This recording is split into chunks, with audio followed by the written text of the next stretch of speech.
Will you look at court reform again? Well, I did look at, here's two things. Before I got elected, while I put together a group of constitutional scholars to try to expand the court, which I think is a mistake. After all, the judgment was that doesn't make sense because it can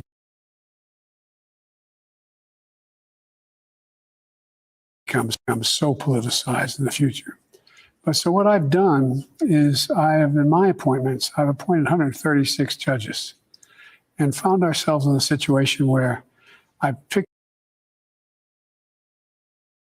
Will you look at court reform again? Well, I did look at, here's two things. Before I got elected, while I put together a group of constitutional scholars to try to expand the court, which I think is a mistake. After all, the judgment was that doesn't make sense because it can become so politicized in the future. But so what I've done is in my appointments, I've appointed 136 judges and found ourselves in a situation where I picked people who are from various backgrounds. We've appointed more women to the appellate courts, black women to the appellate courts than every other president in American history. Not just Ketanji Brown, but more than any across the board. We've also, I wanted to make sure that we had on the court, and Republicans have been appointed to the court by us as well. On the court, want to have public defenders, people who've been on the other side of the equation, so that everyone is represented. There's a point of view to be able to be made, but there's no. I have no hard test to say you must have this view. I never ask a nominee what's their position on A, B, C, or D. No litmus test. No litmus test. Do you worry that without court reform, this conservative majority is too young and too conservative, that they might do too much harm? Well, I think they may do too much harm. But I think if we start the process of trying to expand the court, we're going to politicize it maybe forever in a way that is not healthy. That you can't get back. That you can't get back. And I think, maybe it's just the optimist in me.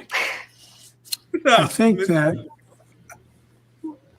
some of the court are beginning to realize their legitimacy is being questioned in ways that hadn't been questioned in the past. And I think there's a concern on some, maybe even the Chief Justice, that maybe we better. Well, in the independent legislature's decision, it looks like maybe Roberts had that in mind. I don't know. I don't either. But you could. Oh yeah, no, the we're in a great optimist could place. hope so, right? Hope so. Welcome to another episode of the Post-Duopoly Show. I'm one of your hosts. I'm CJ. What's up, Heartlands Media? Oh, it is so good to be in the house. I hope all of you had a safe weekend. Chicago got hit hard with a rainstorm, and that ridiculous NASCAR BS was going on, which was funny because it got canceled for a little bit. But otherwise, please, everyone, take good care of yourselves, especially for tomorrow on the 4th. And all of you joining who want more post-duopoly, you got it, you want it, you get it, we need it, we have it, the product, you want it, you desire it, here we are. What's up, Dude Dissidents? What's going on? I mean, that was a very uplifting piece of video we just played. I'm in a better mood already. I thought it was going to be all doom and gloom tonight, and that really picked me up. I feel a lot better about where. I mean, maybe that's true. Maybe they are starting to realize that their legitimacy, is on the line, and I think we got them right where we want them. I think we're in a really good place. Hello, Russell, unmute. Oh, is Russell on mute? Yeah, Russell's still on mute. That is what I always say. The problem with this administration is they just are not going out there and telling people about everything they've accomplished for us. Yeah, they people don't know just how to don't sell know themselves. how good they have it. Right. All right. So now he's letting people know. I hope he continues with that. How dare you say you're struggling in this economy? What are you, a right-wing plant? What are you, a Republican? That's the strategy of the Democratic Party. They gaslight people into thinking the economy is good. And I'll look at that answer. Look at that answer. That's why this situation with the Supreme Court is very interesting. Because do you guys remember when liberals said they was going to burn shit down and they're going to hit the street when Roe v. Wade was overturned? Mm-hmm. Now you got affirmative action overturned. You had student debt relief overturned. Crickets. So I find it very interesting because we are seeing the limits of liberal bourgeoisie politics. The moths got into the pussy hats. Yeah, that's probably what happened. Like a lot of them, like again, I keep on saying this, but a lot of those social justice warriors, these people who would say they're going to resist Trump and we're going to fight against fascism, they were saying nothing but words. All the people, I'm looking for them now. Where are the lines of people protesting in the streets? Where are you? Oh, that's right, you're at brunch. Or, oh, I don't want to be a disturbance. And they won't leave if Roe v. Wade is overturned. And now this is Joe Biden being asked about the Supreme Court and the extreme right-wing shifts of the Supreme Court, and the fact that they overturned Roe v. Wade, they overturned student debt relief, they all these horrific rulings, right? So Joe Biden response to that is, I ain't about to do shit, because if I do shit, it'll be politicized, because it's not politicized now. So they're not even doing the shit that liberals want them to do. And you guys see the handicap of liberal ideology, because liberals are obsessed with institutions. So he told what's her name, Wallace there, he told her that he's appointed a lot of black women to the lower courts. And that is an answer that is satisfactory to the MSNBC audience, many of whom either don't have student debt or are able to keep up with payments just fine. Whether there is broad-based affirmative action is really not an issue to them. They're set, right? Like, he gave the kind of answer that audience just eats up, because these people have nothing at stake at the end of the day. And so that's why he's able to say that. And then, well, yeah, that's true. There's no affirmative action in America, but he practices affirmative action. He gives black women all these appointments, right? So that's good enough for us. I mean, that's the argument he's making there. And look, it doesn't work on most people, but for whoever's brain dead enough to watch that fucking shit named Nicole Wallace at 4 PM, I mean, they're already half drunk and hopped up on Chardonnay and Xanax by then. They eat it up. Hey, stop being mean. They have feelings. After all, look, I am just once again not surprised by the fact that, again, the Democrats are allowed to get away with this. It's quite shocking to me, because if this was a Republican president, if this was Trump, the media would be having a field day. Everyone would say this man is a tyrant. He doesn't care about the people. But what everyone has to realize is that Joe Biden has never been on the side of the people. He has a clear political track record of being on the wrong side of history. Bernie Sanders, your good friend. Biden, that's your good friend. Joe Biden, those are words that I'm going to forever haunt you with. Your friend, Joe Biden, was against all the things, even a woman's right to choose, way back when he was still in his prime being a scumbag. So Roe v. Wade being overturned, student debt forgiveness not being taken care of, affirmative action disappearing. Old school Joe Biden would say, oh, it's about time. That crap was going on for far too long. And that's the truth about Joe Biden. He was looking forward for something like this to happen. And of course, he wasn't going to lift a finger, because he doesn't give a damn. Does he actually know what's happening? That's really my question. No, probably not. Do you guys see the Democrats still using the Supreme Court as a reason to vote for their warmongering, imperialist, corrupt party? Expand the court. In the interview response, you see that Biden has no plan to fix all these liberal problems of you guys. No. So how do you guys keep using Supreme Court as a wedge issue to hit the voters over? So they would say, oh my God, the Republicans overturned Roe v. Wade. Oh my God, the Republicans struck down affirmative action. We need rally and support Democrats. Why? The shit's already done. We talked on our show a little bit last night about how part of the reason why all these issues are in the court's hands in the first place is because of the Democrats' unwillingness to do anything legislatively over the past several decades. Like, there's no reason we should be waiting with bated breath on court rulings to decide policies like abortion rights, affirmative action, student debt forgiveness. All of this can be done through actual politics if the Democrats actually did politics.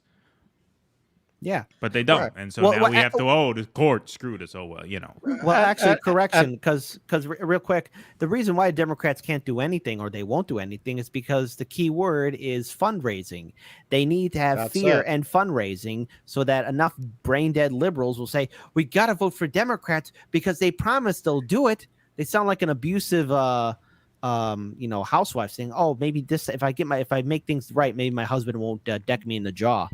That's how liberals think, and that's why now we got to vote Democrat, because the Democrats might follow through. They won't. It's just fundraising and fear mongering. That's it. Yeah, of course. Well, Obama ran on codifying Roe v. Wade. He had a supermajority. He could have done it. But that would cost them that issue. So they didn't want to do it. Then his second term, they asked him, "What are you going to do?" Well, we got other things we have to take care of right now. That's not how you do Obama's voice. It's like this. Look, Roe v. Wade. Just no, I stand behind my Obama. People have a vote. Who's Obama's better? Yeah. We're going to Nick's point. But to Nick's point, this, like, all of these things sort of culminating, to me, all of these sort of things, big, world politics, geopolitics changing sort of things happening, and these sort of things happening at the same time. I don't see that as a coincidence. This is a product of neoliberalism sort of eating itself. This is a product of capitalism sort of eating itself, coming home to roost, as Malcolm X said. But it's like, this is why it's so hard for progressive Democrats to sell themselves now. It's like, what do you mean? What are you going to do? You know what I'm saying? Like, what can your politics do for the Democratic Party? Do you see what they're doing and what they're not doing? And let's talk about that part. The extent, this is what we've been preaching, working class has been preaching. The extent of bourgeoisie politics will never get, they'll never have a strategy that puts them, anything they want, in danger. You see, like, what does it take, Joe Biden, for you to finally say, I'm going to expand the court? Now, I got a take on expanding court, but if that's your solution, like, what is the line? What is the line that needs to be crossed for you to say, let's vote the filibuster off? Is it people being murdered on the street, like on TV what does it take is the question, and it's never enough. And this is the extent of bourgeoisie politics could never accomplish what we need to have accomplished. And this is the point of what RBN and Hardlands Media and Due Dissidence has been preaching, and why we are post-duopoly. This shit is not working. This shit is not going to work. We can't elect 4 or 5 good people and put them in a cesspool of just maggots and expect them to be good people in a couple of years, i.e. AOC, Jamal Bowman, just name all of them. This is just, but it is allowing channels like us and allowing people like us to be able to have this sales pitch and saying, this is why you should be exiting this shit, and this is what we need to be doing, because this is clearly, this is like us having the ace. Like, what can they say? It's like, we got so many things we could, like, look, Ukraine, and we just have austerity. What you got to say to that card right there? Like, what could they say? So this is our opportunity, socialists, Marxists, communists, or whatever anarchists, whatever you describe yourself. We need to be talking to working class, the Trump countries. This is why the Cornel West campaign at this particular moment is so vital. It's so vital that we have this. Otherwise, it will be a vacuum for something else to happen. It's so important that the Cornel West campaign, keeps its liveliness and just start pulling people, Trump country, wherever it's at. Sorry, I went long, guys. No, that's fine. I'm sorry, Kate, go ahead. Well, one thing I'm looking forward to is seeing the same track record of, we got to support the Democratic nominee because Trump, or vote blue no matter who. I mean, they did this not once, but twice, 2016 and 2020. Do you have any idea how played out it is and how much political ammunition is in our favor now? Because not only can we call out the Democrats' hypocrisy for what they did during Trump's administration, but also the Democrats' laziness and them being unwilling to even lift a finger to fight for any progressive policy. We have the ball in our court. It is time for us to go ahead and do that slam dunk and obliterate these liberal jagoffs who for years kept talking down to people like us. We have not only been proven factually correct, but been consistent on the issues and calling out the problems of the two-party system. Now, it's easy for us to talk about Republicans and them being jagoff politicians. That's fine. That's easy to do. Go watch TYT if you want to watch people dunk on Republicans. However, It is important to be just as critical. Anna's whistling a No, different she's switching tune up now. Yeah, she's switching up. Oh, oh, really? Saw that coming to mind. Yeah. I never saw that, but okay. And It just came out yesterday. Yeah, hot off It the just press. It just came out yesterday. A interview she did. But go ahead. Wow. Yeah, go ahead, Kid. well, yeah. Final thought is just holding the Democrats accountable. Anyone that's going to be coming at us now is RFK Jr. is a problem, or the Libertarians will be a problem. Dr. Cornel West is going to be a problem. Okay, and why should I support the establishment jagoff system? Because I'm not going to do that. I'm going to vote independent and third party. I'm not going to be supporting this ridiculous two-party system. So screw you and your talking points, because we have everything in our favor and they don't, and this is a win for us. Well, the problem, as CJ was saying, how this is really the inevitable result of capitalism eating itself, neoliberalism eating itself. When you have a rapaciousness as out of control as it is in our society, going back hundreds of years, but if we're going to speak in terms of a modern context, especially just ramped up since the end of the Cold War, where capitalism was just unleashed upon the world with no ideological competitor on the world stage. Once that rapaciousness is allowed to just fester and fester and fester, the powers that be feel no need to prove themselves of use to the people. And so they turn on the people. And if the people are not willing to keep them in check the way they do and say, I don't know, France. Right? Then they get the feeling that they can do whatever the hell they want because the people have no real check on them. And so what they use to enforce that are culture war issues, is polarization. And once polarization runs rampant, then the courts become nothing more than a political arm of the majority party. And that's how you get a Supreme Court that we can now predict how they're going to rule in 90% of cases, right? Because that judicial branch was set up to be a check on partisanship.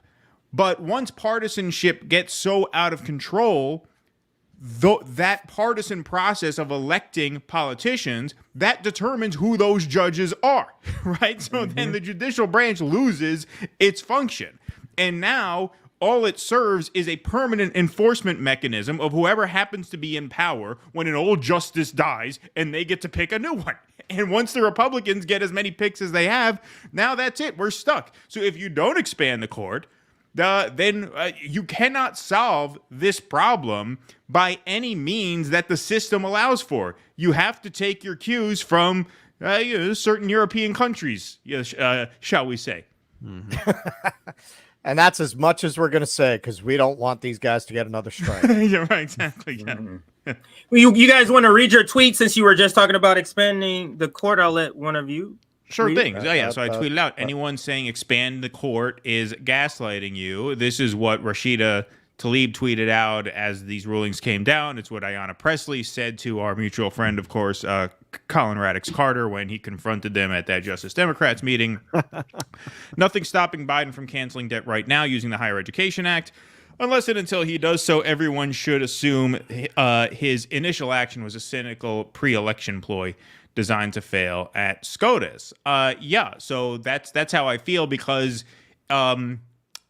we cannot expand. There's not the political will in the Senate now to expand the court. Biden doesn't even want to expand the court. So that's not happening.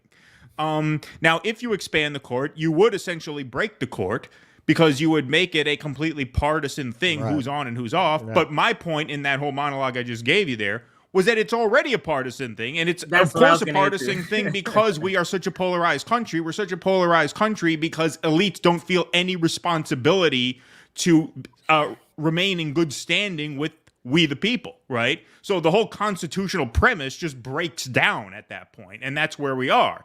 And so, expanding the court would be a Band-Aid right now, but of course, in 2 years, when Trump is likely to be back in office, or whoever it is, they can just expand it on top of that, and it's just a back and forth, much in the same way that midterm elections are the back and forth, right? It would just become an extension of that. And so anybody touting this as a serious solution is gaslighting you. The pressure right now has to be on Joe Biden. Debt Collective, right? That group, they had 2 organizing calls that day. I sat in on one of them. I didn't get to talk because it was too crowded. But if you're one of these activist groups, right, organizing around student debt cancellation, you need to be saying one thing and one thing only right now, which is that you are boycotting the Democratic Party until another executive action is signed canceling student debt under the Higher Education Act 1965, period. If you are even entertaining the idea of pulling the lever for any Democrat anywhere, then you are not serious about making this happen, because as I tweeted there, they can make it happen now if they wanted to. Just sign on the dotted line. Mm-hmm. Exactly. Yeah. And the thing is, too, go ahead. And the thing is, too, No, like, I again, because I've seen a lot of these activist groups under Trump, and again, all of them kept on saying how they're going to resist and fight. A lot of them are not serious. All of them have disappeared. They have disappeared into the ether, and they're slowly coming back. But I urge anyone, especially if they want to get involved in this kind of environment, know the difference between people who are consistent and those who operate through bad faith and propaganda of the Democratic Party. They are out there, and there are people who are going to be trying to pluck at people's feelings because, oh, Donald Trump triggers them, and there's a fear of another Trump presidency. Don't let fear overwhelm you, because it is something that will, again, you'll be regretting for the rest of your life. I've seen these people, and it is just downright pathetic now looking back at previous interviews at just how not just pathetic they are, but lackluster, mediocre. None of them were ever serious about fighting. It's going to be the dauntless few that want to step up and do something. I think at this point, I've seen it with the last few election cycles palpably change, because with Hillary, some people would have walked through glass for Hillary. They loved Hillary. By the time you get to Biden, we got to stop Trump, and we're in a pandemic, right? Now, they don't even talk about Biden, and there's no pandemic. I mean, it's just some vague noises about fascism. They're really down to the hardest core, vote blue no matter who people. That's why Cornell immediately. I mean, look, let's step outside for a second. Cornell West, this is not like a mainstream figure. This cat gets 6% right away. Mm-hmm. Yeah. RFK Jr. gets like 20% out of the gate. Mm-hmm. That's and you know, we've made clear what we think about RFK running in the Democratic Party. But nonetheless, it does tell you something about how the elite political class of Democrats and the elite class of society, they've just so lost the people, even on the more institutionally inclined left, that this election, they're going to come for us. They're going to be blaming independent media, because they just cannot look themselves in the mirror and see themselves as the Louis XIV court. They cannot see themselves as a despised aristocracy. They cannot imagine why they've lost the love of the people. It's because the people are ignorant, right? How do we, there is nothing more stomach-churningly smug than to hear these people talk about how the voters need to be educated because they just don't realize what a good job we're doing. That means that you're deciding to base your decisions on your life, what the results of politics, and they're saying don't do that. We just believe what we tell you. But let me read this tweet. This is Nina Turner, and I'm not doing this to let's take shots at Nina Turner, because she was one of the more prominent voices on Twitter that I saw getting the most feedback, and she had the most tweets on this. So I did want to use her as an example to help us discuss this. And the quote is, we can't, because so she tweeted out, she's been tweeting, expand the court. And she's been getting these replies. So she's been doing some, sort of responding tweets, answering some of these pushbacks. So this is one of them. We can't expand the court because conservatives will expand it and pack it when they have power.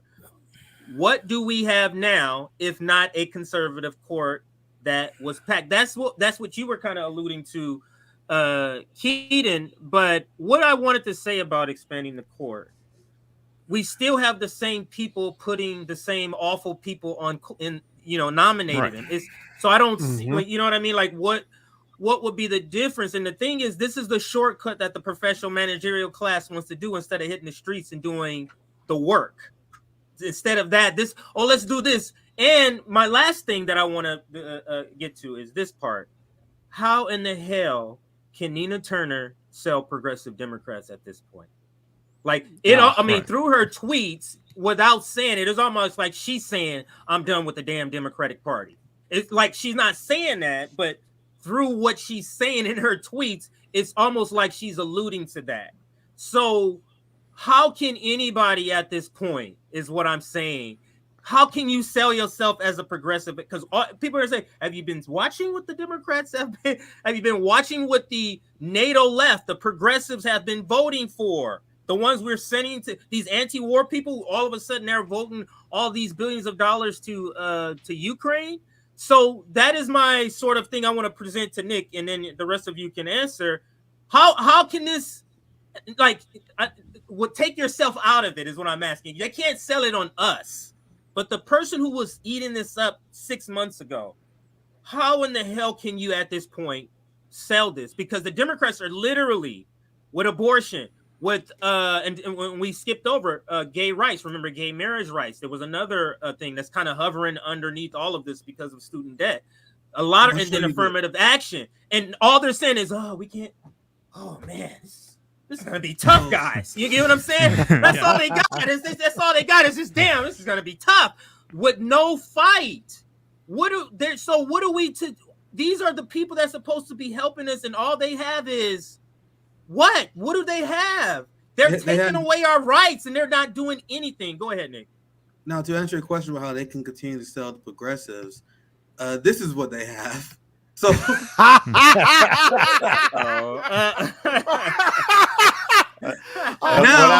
I really loved was her Roe decision manicure.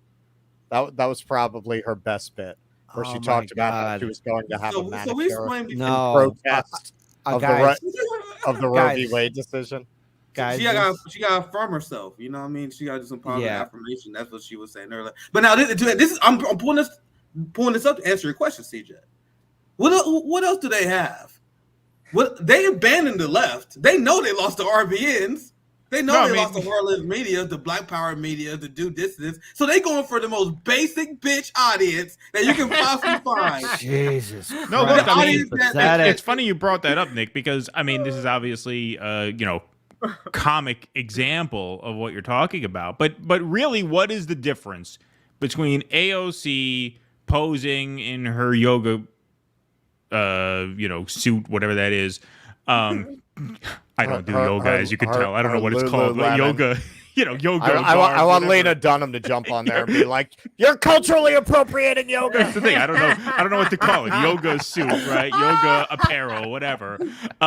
What is really the difference between her going to a yoga meet and, Jacobin publishing, 6 articles about what the Democrats should do, right? If you notice, so many Jacobin headlines are, Joe Biden should use the Higher Education Act. Democrats should do this, should do that. Like, what is really the difference? Exactly. What is the difference between going to yoga and going to a fucking DSA meeting? It's all just masturbation. It really is. It's masturbation from people who can afford to jerk off while other people's student debt piles up. And look, I mean, we've interviewed a lot of Jacobin writers for our show. We haven't interviewed them for a while because I think the magazine has really gone downhill in recent months. So, I don't mean any malice by this, but at a certain point, it's like, listen, if you guys are still hedging and you're still talking about, well, in a swing state, vote this way, in a safe state, vote this, I mean, come on. At a certain point, this is not serious. It all may as well be going to yoga. It's just a social club at that point. DSA might as well be a social club right now. Nationally. I'm not saying there aren't certain chapters that do good work. My local chapter in the Hudson Valley, not that I was a member, but that chapter did some good. They beat back what's their position on clapping? Yeah, well, I think they were. I don't know. I never knew that. But they stopped a fracked gas plant from opening in the year. I'm not saying that no DSA chapters do good work anywhere, but I'm saying, as a brand, as a whole, it's a dead project. Just like this is a dead project. They may as well be at yoga with AOC. We all Now have I'll to pull first this of all up to and Kid, I'll pass right to you, bro. Yeah. I'll pass right to you. But I'll pull this up to answer CJ's question, right? Who else do they have?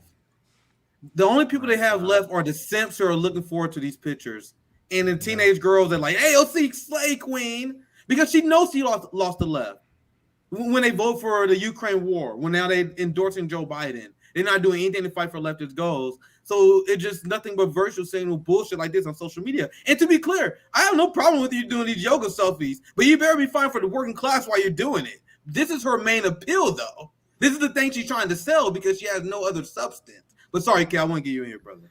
No, it's looking at this, I have to thank Kyle and Jank for giving us this abomination and failure of the progressive movement. Thank you, Jank and Kyle, for the creation of the Justice Democrats, an organization that eventually kicked you two out and gave us AOC. I mean, these two guys, Jank and Kyle, along with whoever was there to make Justice Democrats, when they hired up people like AOC and whoever else eventually won their Justice Democrat nomination, they never had a contract with them to make sure, like, hey, that they would still have influence in Washington, D.C. So in order to make sure that AOC wouldn't go her own way, they never put in these safeguards for the potential of these candidates maybe going again and falling in line. There was never that afterthought. Perhaps maybe Jank had the audacity of thinking that these were all good people. But at the earlier point, you can't put 5 good people in a sea of maggots and expect them to be good because they're going to get corrupt.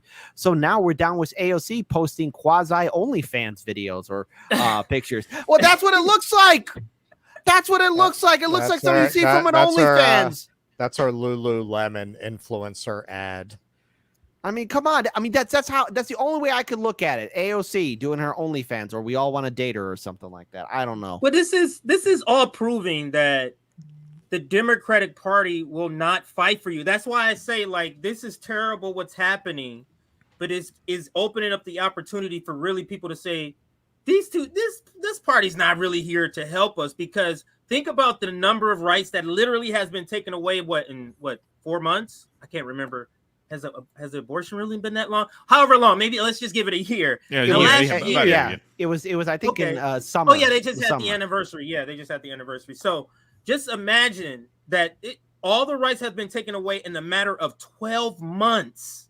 Abortion rights, gay marriage rights with the ruling with the website maker, affirmative action, and I'm missing one that just had student loan debt.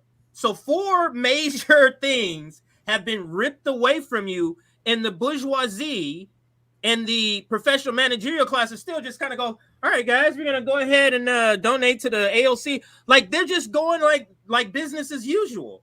This is showing you they're never going to fight for you. Like what has to be?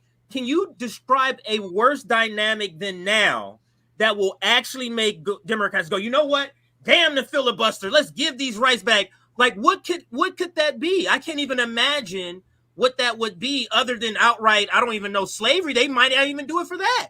They'll be like, oh, that's slavery. They brought it back, but this filibuster. Come on, guys. You can't pack the court. For most people, their politics are not politics. It's signaling cultural affinity for a certain class of people and the ideas that they promulgate. That's why I know y'all don't get too into culture war stuff. I'm not gonna break up the meeting or anything, but in my opinion, there have been a lot of culture war things that you see people. This has been the ultimate social experiment to me, because there have been a lot of ideas that have been mainstreamed that if you told somebody 5 years ago you're going to support this, they would have punched you in the mouth for even saying that you'll get behind this, right? It showed to what extent, as long as the right people with the right cultural capital tell them that this is what they're supposed to signal, they'll go along with pretty much anything, almost anything. That's the underlying thing that people don't like to confront about societies that have committed atrocities like Nazi Germany. There, but for the grace of God, go you. If you had been there at that time, I think it was Bill Burr who said, people walk around saying, I wonder what I would be doing in slavery times. Exactly what you're doing right now. Nothing. Nothing. Right. You're doing nothing now because they're slaves now. You're doing nothing now, right? So you would have been doing nothing then. This is something people don't like to face about themselves. I actually think it's a big part of why they've gotten so excited about litigating people who have been dead for hundreds of years, because it allows them to deflect their own guilt for the atrocities of their own time onto past figures rather than to examine their own historical moment and their complicity in it. I think that's true to a large extent, but I think even within the more, progressive or socialist aligned circles, organizations like DSA, Our Revolution, Justice Democrats, right? Once you convince yourself that this is and must be a long game of electing 220 AOC so that you can literally rule the House, right?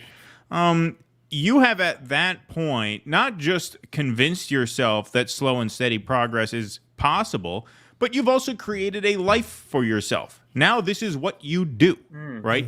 If you're 30 and you get in the game of electing progressive Democrats, you're very comfortable with making it your life's work to just go one by one, district by district. We'll fund primaries here, primaries there. We'll win some, great. We'll lose some. Oh, try next time. Next thing you know, you're 65, Social Security kicks in, you got a 401k, and you're good, right? This just becomes the thing that you do, right?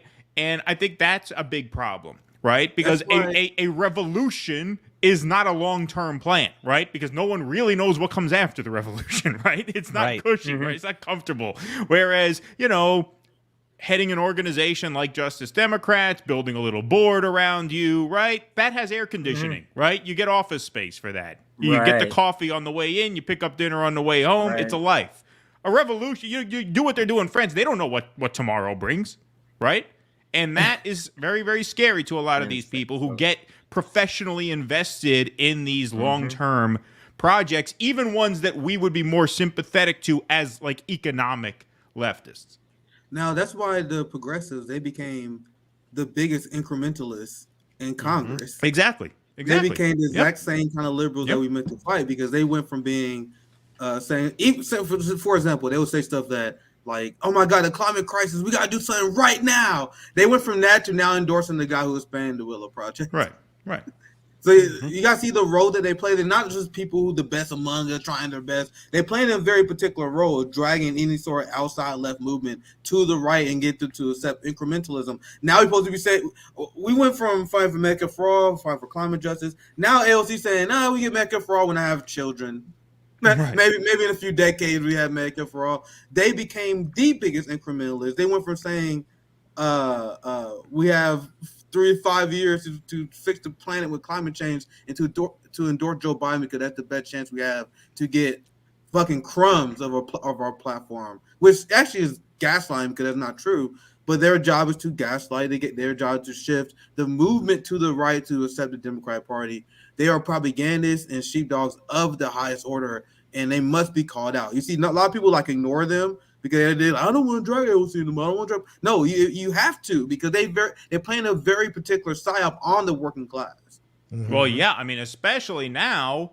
I mean, nothing could, paint a clearer picture of that than the fact that now Cornel West is in the race. They were all touring the country with Cornel West 3 years ago on the Sanders campaign. They were doing events with Cornel West. They were simpatico with Cornel West. Now he's in the race, and you are all in for the guy who kneecapped the Sanders campaign 3 years ago, when Cornell's in the race now. He's running now. Because they never believed in it. They never believed in any of it. Even Bernie.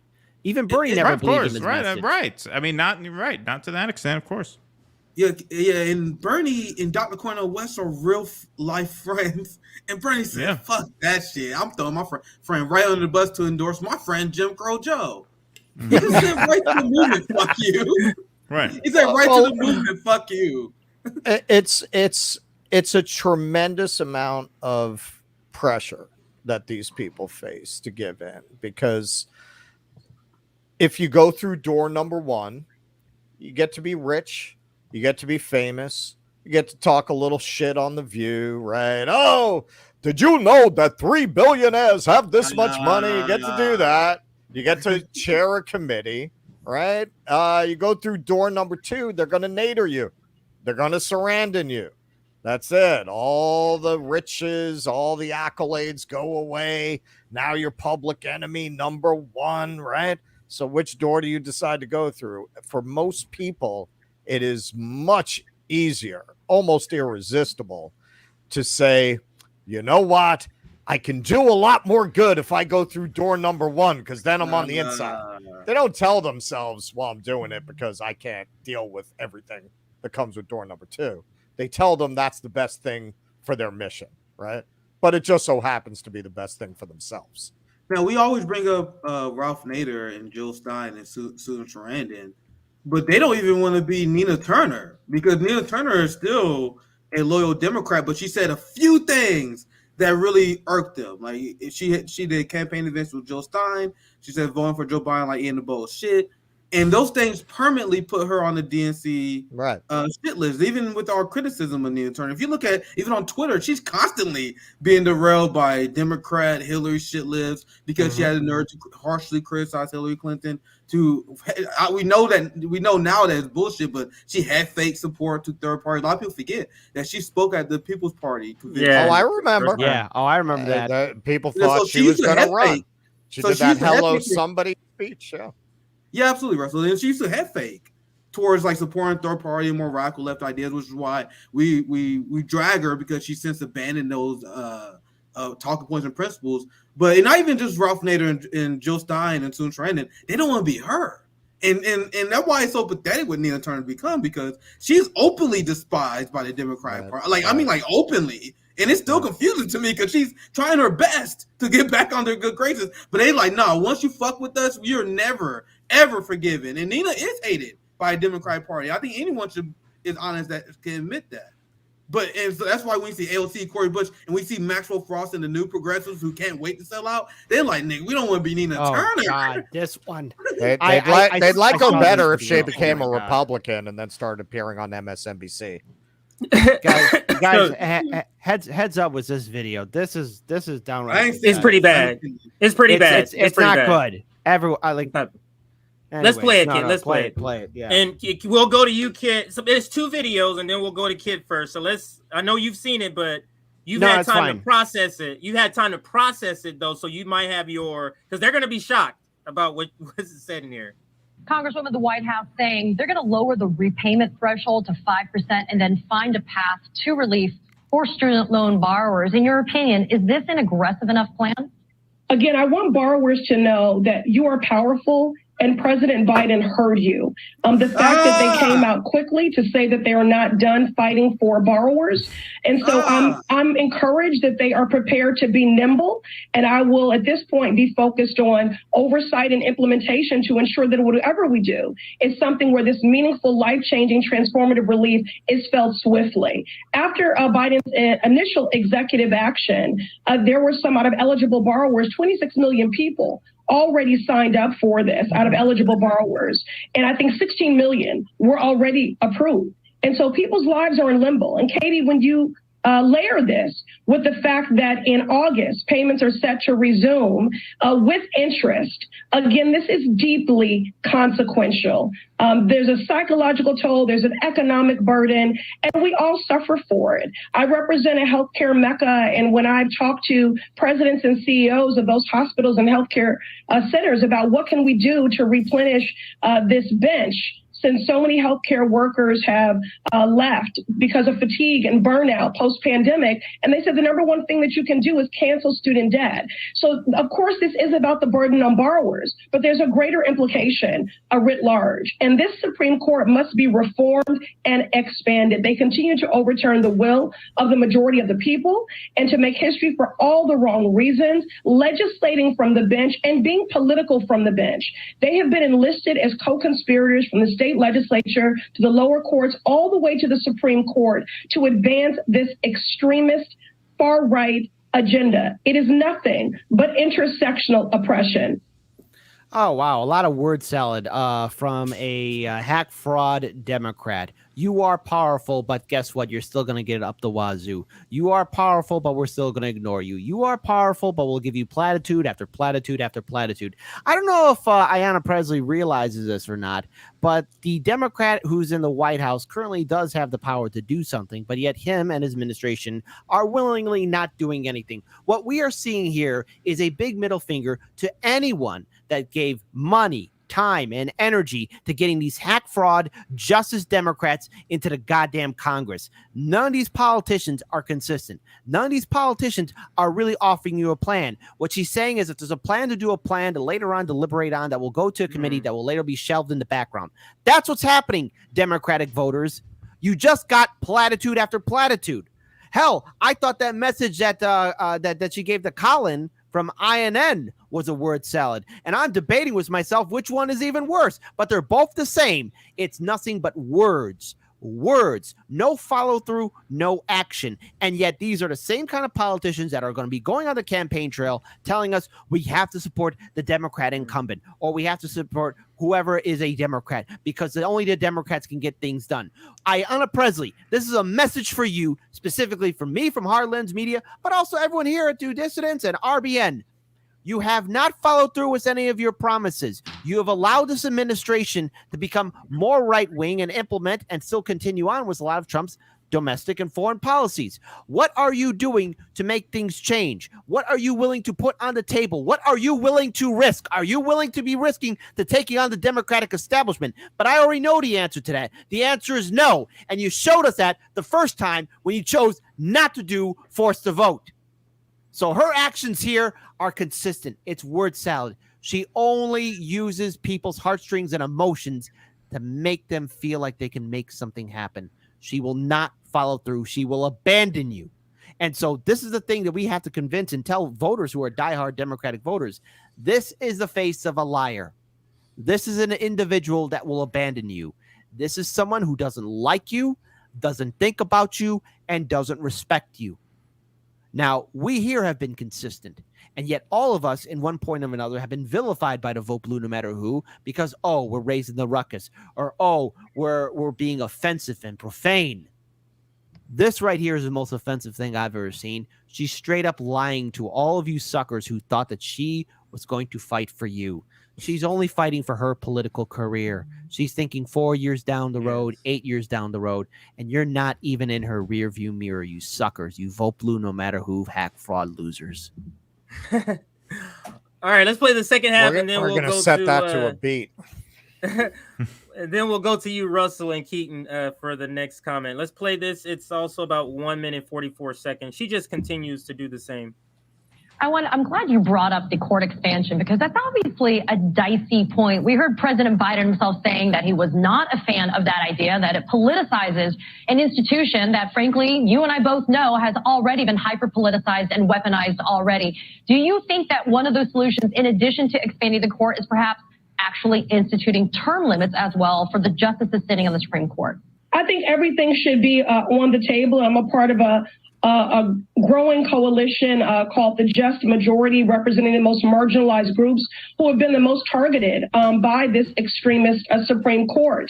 Whether you're talking about they're advancing a national ban on abortion, supporting the forced birth movement, whether you're talking about housing justice, or whether you're talking about gutting affirmative action. These are attacks on equity and education, on rights that have been earned. As a country, we've prided ourselves on adding to rights. And here's a Supreme Court that has been emboldened in rolling back the hands of time, undermining and rolling back what should be fundamental civil human rights. So everything should be on the table, reform and expansion. And it is not that, it's an idea that has precedent. In fact, Congress has done this 6 times before. So I'm certainly prepared to do the work in community to build consensus on this. Congresswoman Ayanna Pressley, thank you so much for getting us started this second hour. And thank you so much for the messaging, because a lot of people need to understand this is not just about the question. So you're not gonna be like, hey, are you gonna answer the question? I was rude because I was like, hey, Marianne, are you gonna answer any of these fucking questions I'm answering you? And that's considered uncivil when you like answer my fucking question. obviously dodges her question. She's like, "Thank you for joining us, ma'am. Thank you for spreading your propaganda on our network." Jesus Christ, these people make me sick, man. Jesus. Well, yeah, I mean, look, she started off in the previous video with a lie that Biden is taking swift action in response to this. He's not taking swift action. He actually told us in the press conference that day that it's going to take longer to get the executive order signed using the Higher Education Act because they have to do some administrative things first, right? Who knows if they actually have to do that, right? But let's say they do. He says it's going to take longer to sign this one than it took to sign the first one. Well, what people have to understand, and I did a little piece about this on our last show, is that it took him 16 months from the time he was given a memo on what to do to sign the first one. And he didn't even sign the first one in accordance with the advice of that memo. The memo told him use the Higher Education Act. So he waited 16 months from when he got that memo to do it the wrong way. Now he's saying it's going to take at least that long, in fact, longer, to do it this second time. Well, guess what's in 16 months from now? The election. 16 months from July 2023 is November 2024. So what he's telling you is we're not getting any action before the next vote. You could have seen that coming, right? Kid. That's number one. So that's a complete lie, right? That's but exactly then after she lies, she says, then she pivots to what we were talking about before, just these abstract sort of word salad talking points. We have to expand the court. We need to reform the court. We need term limits, but we can't do any expansion or reform or term limits. I have to go out and I have to do community work around that. I have to go out and build consensus work. This is all just buying time, much in the way that the DSA buys time and that our revolution buys time. It's all about just eating up time, convincing people around you that you're doing good work so that you can continue to eat up time doing quote-unquote good work that never results in anything. It's a lifestyle for these people. She's young. She's going to be in Congress for a very long time. She's in a safe blue district, and she's very, very popular. She has high name ID, and this is her life now. Her life is building consensus around good ideas and doing the work in the community. It doesn't involve actually implementing a goddamn thing. You want to know the dumbest left is the real dumb left, or the left that's caught off guard by this. Right. Because CJ, how many streams and how many months ago did we tell you guys that Biden was saying a student loan debt? Look at our library. We warned you guys months and months ago. Ago. I can recall three different thumbnails talking about this. I can recall that. Yes, go ahead. Most obvious thing was going to happen. Remember, the boutique managerial class left is here to cultivate a dumb working class left. So they're here to guide the workers like, oh my God, we didn't see this coming. Right. Like meanwhile, the left that have revolutionary discipline, the people that actually care like us, we was warning you guys months before. Meanwhile, AOC and the Bernie Sanders want to walk you into this loss. They want to walk you slowly into this. They want to waste your time. They want to get your expectation up, and they want to do that energy dump when you lose. Like, damn, man, if we fight harder next time. Yeah, this is a massive loss. We got to rally behind Joe Biden now. You guys see how malicious these people are in their role? I could see what they're going to say, though, in regards to propaganda. They'll be like, well, look, right now, the Democratic movement, it's out of steam. Like when a train is moving and it's out of steam. Hey, I got to give credit. Thank you, Beavis and Butthead, for you making me use this. Once it's out of steam, then it's out, but you got to put more coal into it so there's more steam into the train. And they're going to try to get people to put more steam into their engine for the Democrats. But people need to wake up. Look. I knew that this was going to happen. They weren't going to do anything about student debt. I was surprised about was affirmative action. That threw me off guard. But okay, hey, Supreme Court did that. Old school Joe Biden would have loved that. But for all those people who have been criticizing hard lens or due dissidence or RBN, what leg do you have left to stand on? We have once again been proven correct. And it's not that we rejoice in seeing people suffer or rights being taken away, but we knew that the Democrats weren't going to do a damn thing. They sold you platitudes. They sold you lies to make you feel comfortable and that you were somehow resisting the bad orange Cheeto. But what they didn't tell you is that the Democrats in office are just as bad. Many of these politicians don't care about the issues you care about. So when we criticize and come up with solutions against the Democratic establishment, maybe for just a minute, listen to what we're saying so that you're not automatically triggered by somebody taking you out of your safe space. Because if this doesn't wake you up, I don't know what will. Well, Man, this I'm gonna is show. this Go ahead, really go ahead. Go ahead, Russell. it's kind of a postmodern vision of politics. It's politics as gestures, as phrases, as buzzwords, without the substance of accomplishment. It's a politics you have to be Right. very secure to afford. And you really look at this next generation, like Ayanna Presley, like AOC, that have really come up with social media. And that's what it is. It's almost a virtual reality version of politics. Can you have a politics where there's no expectation of accomplishments or tangible goals? It is purely a gestural. It is purely aesthetic. It's purely signaling. That it seems like that's all they expect to deliver, and they expect the people who follow them to accept that.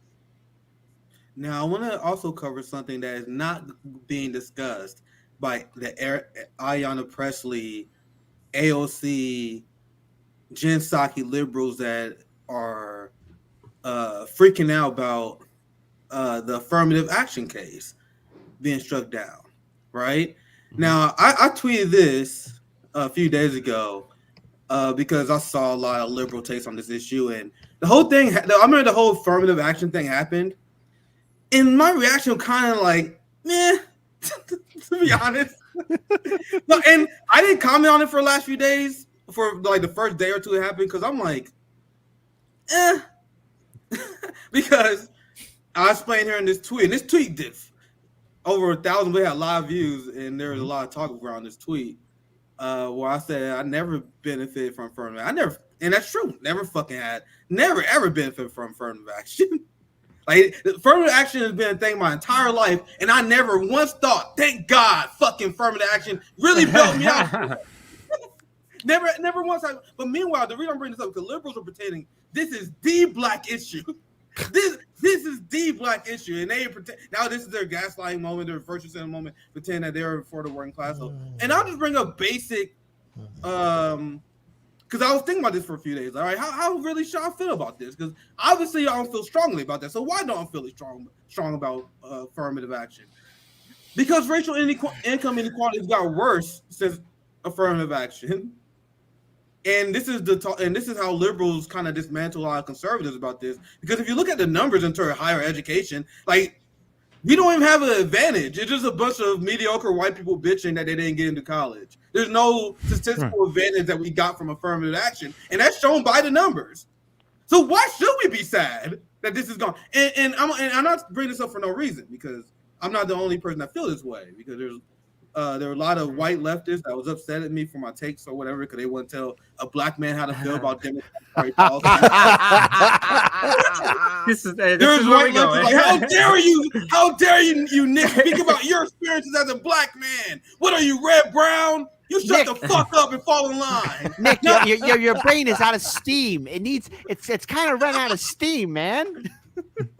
Now I'm not trying to speak. I'm not trying to make this a long topic, but no. Let me comment here, because it's like what a lot of things in the United States. We're trying to pretend this is still not a slave state. It's just known by a different name. We're all slaves. We're all sort of working in sort of a slave mentality, or a slave system, I should say. So affirmative action was simply a mirage that white people who wanted to feel good about America and go, look at that water in the desert. That, you get what I'm saying? A mirage. It's completely a mirage, because it was easy to get around this affirmative action thing. But what does this affirmative action ruling, doesn't it only apply to higher education? I don't even think this applies to employment. This applies to higher education only. So we're talking about the bourgeoisie black class? We're supposed to be upset about? Absolutely. Is that serious?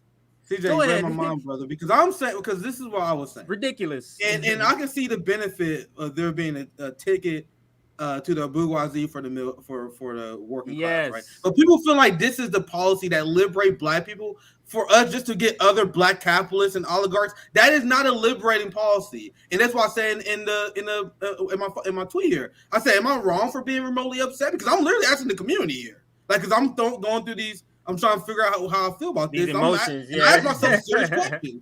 I'm like, am I wrong here? Because It hasn't helped me. It hasn't helped our community as a whole when it comes to racial income inequality that's got worse since affirmative action. And I said, this seems like, and this is how I always felt about it. It seems like a very liberal solution to the massive problems we feel. Of course. And I'll be 100% fucking honest with you guys. And this is going to scare some people off. And this is what I say in my follow-up tweet. I'm not really in for integration anymore. Like, we need to find our own determination. We need to build our own me, Keaton, and Kit, we're gonna step away from we're gonna sign off. There's a certain point where we need to build our shit. We need to build our shit. Like, how long are we gonna beg this society to accept us? Like, how pathetic is that? I'm beyond this shit. So what I think what I'm saying, no, we need to build. Look, and I'm not even saying something that's out of cup. Because if you look at the Asian community, that's how they do. They live in their community, they study in their community, they support their businesses. And if you fuck with them, they fuck with you. I'm not advocating a separation of races. If you fuck with us, we fuck with you. Look at the gentlemen we have on this panel. Yeah, not forced. That's what I was gonna say. Not forced integration. We don't want forced integration. Like, then if you don't want to be around us, then go somewhere else. I get that. Yeah, it's like we got to stop begging for people to like us. It's not a matter of you wanting to like us or dislike us. It's like, if you don't, just like with anybody, like another person who's black, I don't like you go over there, I stay over here. It's the same thing. Like, you know, it's just, I get what you're saying, like this forced integration where we have to do this and all of that. It's just, it seems like a failed attempt. And it was just like with anything in capitalism. Why would we think affirmative action really was doing something? Anything that's meant to help people, capitalism finds a way to co-opt it or suppress it. So why would affirmative action be any different than anything than the DSA, when the DSA used to be a slightly different organization than it is now? Then Bernie Sanders brought this influx of liberals who now was able to label themselves as social democrats, you know? But go ahead, I'll pass it back to the panel before we switch. Well, this is exactly the kind of policy that liberals would implement to, quote unquote, atone for centuries of injustice that they have perpetrated, right? It's a technocratic, bureaucratic, neoliberal screw job. But yeah, send us your essay and your grades and we'll hire a bunch of people to analyze this. And okay, tie goes to the black kid and gets the white kid or the Asian kid. This is how they, quote unquote, help people. I have heard many times in my life people argue against reparations for the descendants of African slaves, citing affirmative action. Well, affirmative action is the reparation, right? Well, we're making up for slavery by giving them a leg up, you know, when it comes to a Harvard application. No. You don't owe the descendants of African slaves preferential admission policy to Harvard. You owe them fucking money. And you don't want to give it to them. And affirmative action is a way for them to avoid giving it to them. It's the same story. It doesn't apply just to this issue, right? It applies everywhere. That's what means-tested healthcare is all about. That's what Medicaid is, right? You know, well, we're going to make it easier for certain people in certain states, and they fill out this form and blah, blah, blah. This is all of a piece. And so this is just one more example of how their idea of countering injustice really just creates a web of opportunities for themselves, because you need bureaucrats to oversee this, you need admissions departments and HR departments, and this is that. It's all a giant screw job, and I think affirmative action is, at its core, just another part of that. Well, yeah, it's they'd rather have you focusing on what happens when you get to college rather than to focus on why you would need the help in the first place. By the time you're talking about the person applying to college, so much damage has been done before that by the failing public schools, by failed neighborhoods, by crime-ridden environments. It's too late at that point, really. It's a way of distracting from everything that leads up to that moment. I was actually, your tweet there, Nick, got me in an argument with somebody. I was arguing with them about. Yeah, I created discourse with that. There was a lot of discourse around that tweet. So somebody I know works in a corporate environment was talking about how all these DEI people were getting fired. And I said, good. They weren't accomplishing anything. It was a distraction. It was something the corporations were using as a placebo and to avoid lawsuits. And she said to me, well, no, because they weren't able to follow through. I was like, What do you mean follow through? She said actually diversify the hiring. I said exactly. Exactly. They're there specifically to make people feel like they're doing something, but they never had any intention of hiring people. So you get rid of these people, good. Now start actually having a conversation about how to hire a more diverse staff at these companies instead of just dragging everybody into a room and getting everybody to yell at everybody. That's exactly what they want you doing. So you think something got accomplished. It was a placebo. So while a bunch of white leftists was freaking out over this, and by the way, there was a lot of feedback I got in the black community. If you look at the retweets, likes, there's a lot of people in the black Twitter that was liking and sharing this because I'm speaking my experience as a black man. And if you look at my tweets, I didn't even like harshly speak out against affirmative action. I was just kind of like, man. Right. Man, is this something that we really should be upset about? That was kind of my reaction. Like, if you look at this tweet, I never actually say affirmative action is ass. I'm like, it didn't help me. And it's a very liberal, reformative policy that obviously, if you look objectively, did not help us. Like, and I'm not alone in this. So while you have white leftists like the Vanguard and many others that's melting down because I, as a black man, share my experience, this is the reality of the situation, and this shows how these people are just Democrats. Because these same people say we can't support defunded police because defunded police is unpopular. We can't support third parties because not enough people support third parties. Meanwhile, they support affirmative action even though it's not unpopular. Why? Because they got message from the Democratic Party too. So the Democratic Party don't support defunding police, so they're not going to do it because it's unpopular. They get their messaging from the Democratic Party. Meanwhile, I am an independent thinker, a black man, and they cannot fucking stand that. Yeah. Which is why people were upset, because I share my point of view, which is not considered fucking unpopular or unreasonable among the black community, as shown here. Because if you look at how people talk about this issue, they make it. They assume that 100% of the black community is on board with this. Oh my God, Nick, how dare you bring this up? Are you betraying black people? No, according to this is very mixed. Yes, and this is the poll of those that approve affirmative action, essentially. And black people obviously lead the power with 47%. So that's half that says we support. Only half of black people say they support affirmative action. Now, if you look at the not sure tab, that's kind of where I'm at. As I laid out to you, I'm like, nah. I'm like, eh. Right. Meanwhile, the people who disapprove, 30%, 29%. That's 3 out of 10 black people. That's a lot, guys. Meanwhile, if you look at liberal media, this is most white progressives don't even know this. Like when you see the Vanguard react to my comment, they don't even know that 3 out of 10 black people disapprove of affirmative action. They're not at my position where I'm kind of like, they like fuck affirmative action. That's 3 out of 10 black people. And when you combine that, when you combine my position with the position of black people saying fuck affirmative action, half of black people like, when it comes to affirmative action. Meanwhile, white liberals are pretending this is the black issue. You guys notice that? You guys see the disconnect? No. And this is why I'm brave enough to talk about this. I don't care about being accepted by the Democratic Party.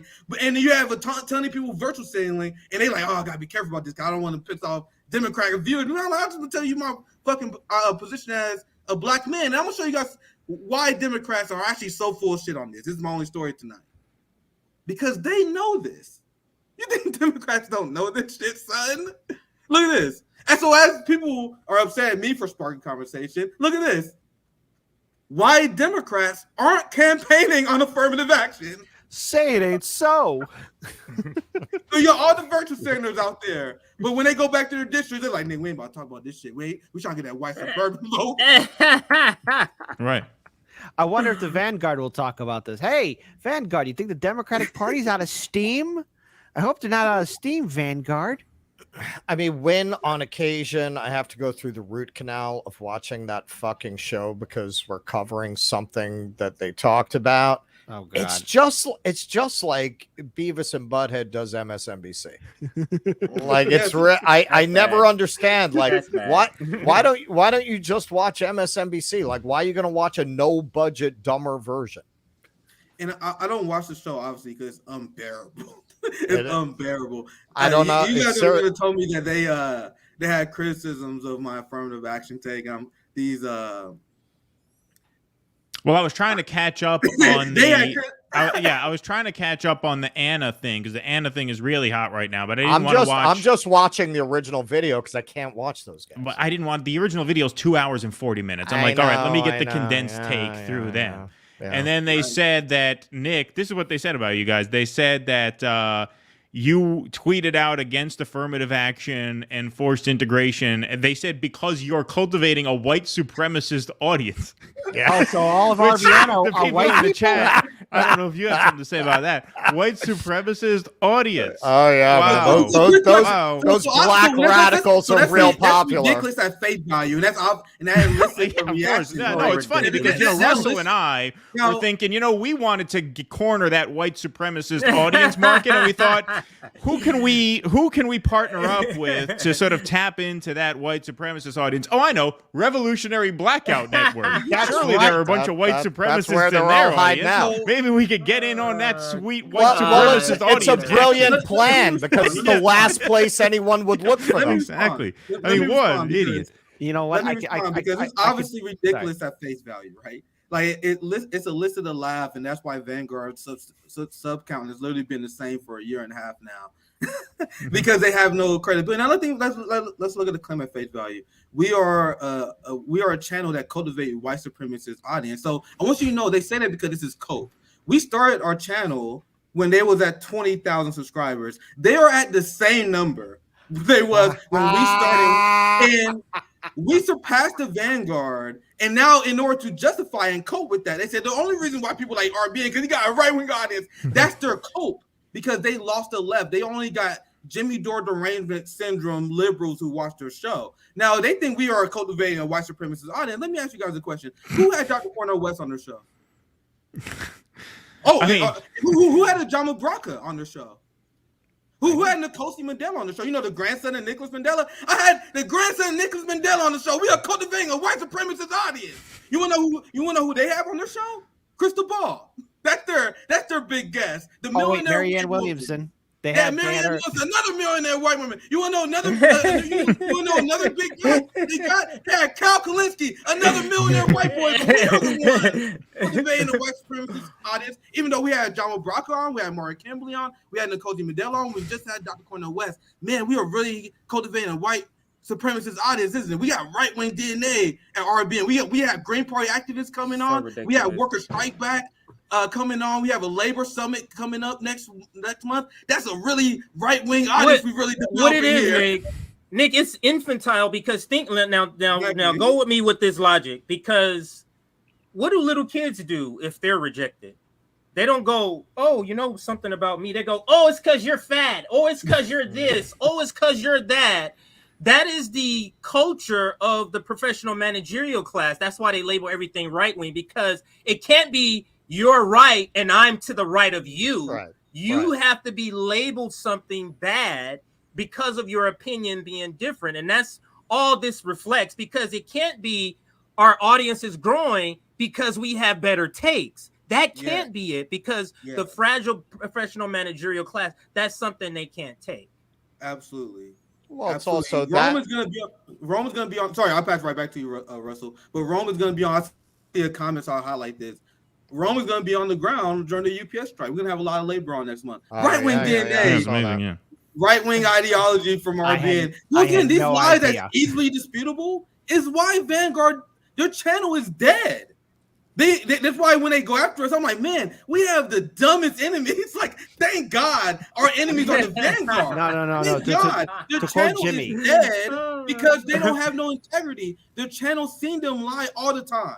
And when you lose the trust of your viewers, you stop growing. You lose credibility. Meanwhile, RBN grows every fucking month, consistently every goddamn month, because more people find us truthful. Vanguard has been at 26.8K for a year and a half because not a goddamn person find them credible. You should quote Jimmy Dore. I want to get Russell. I'll cut Russell off and I'll get you in, Kid. And I'll read the last headline. I'll pass to you, CJ. But go ahead, Russell and then Kid. Well, you can feel palpably the times are changing. Like this, the whole take that they represent, and that the confluence of people who they congregate with, their take is very 2017, 2018, and you can feel the movement moving on.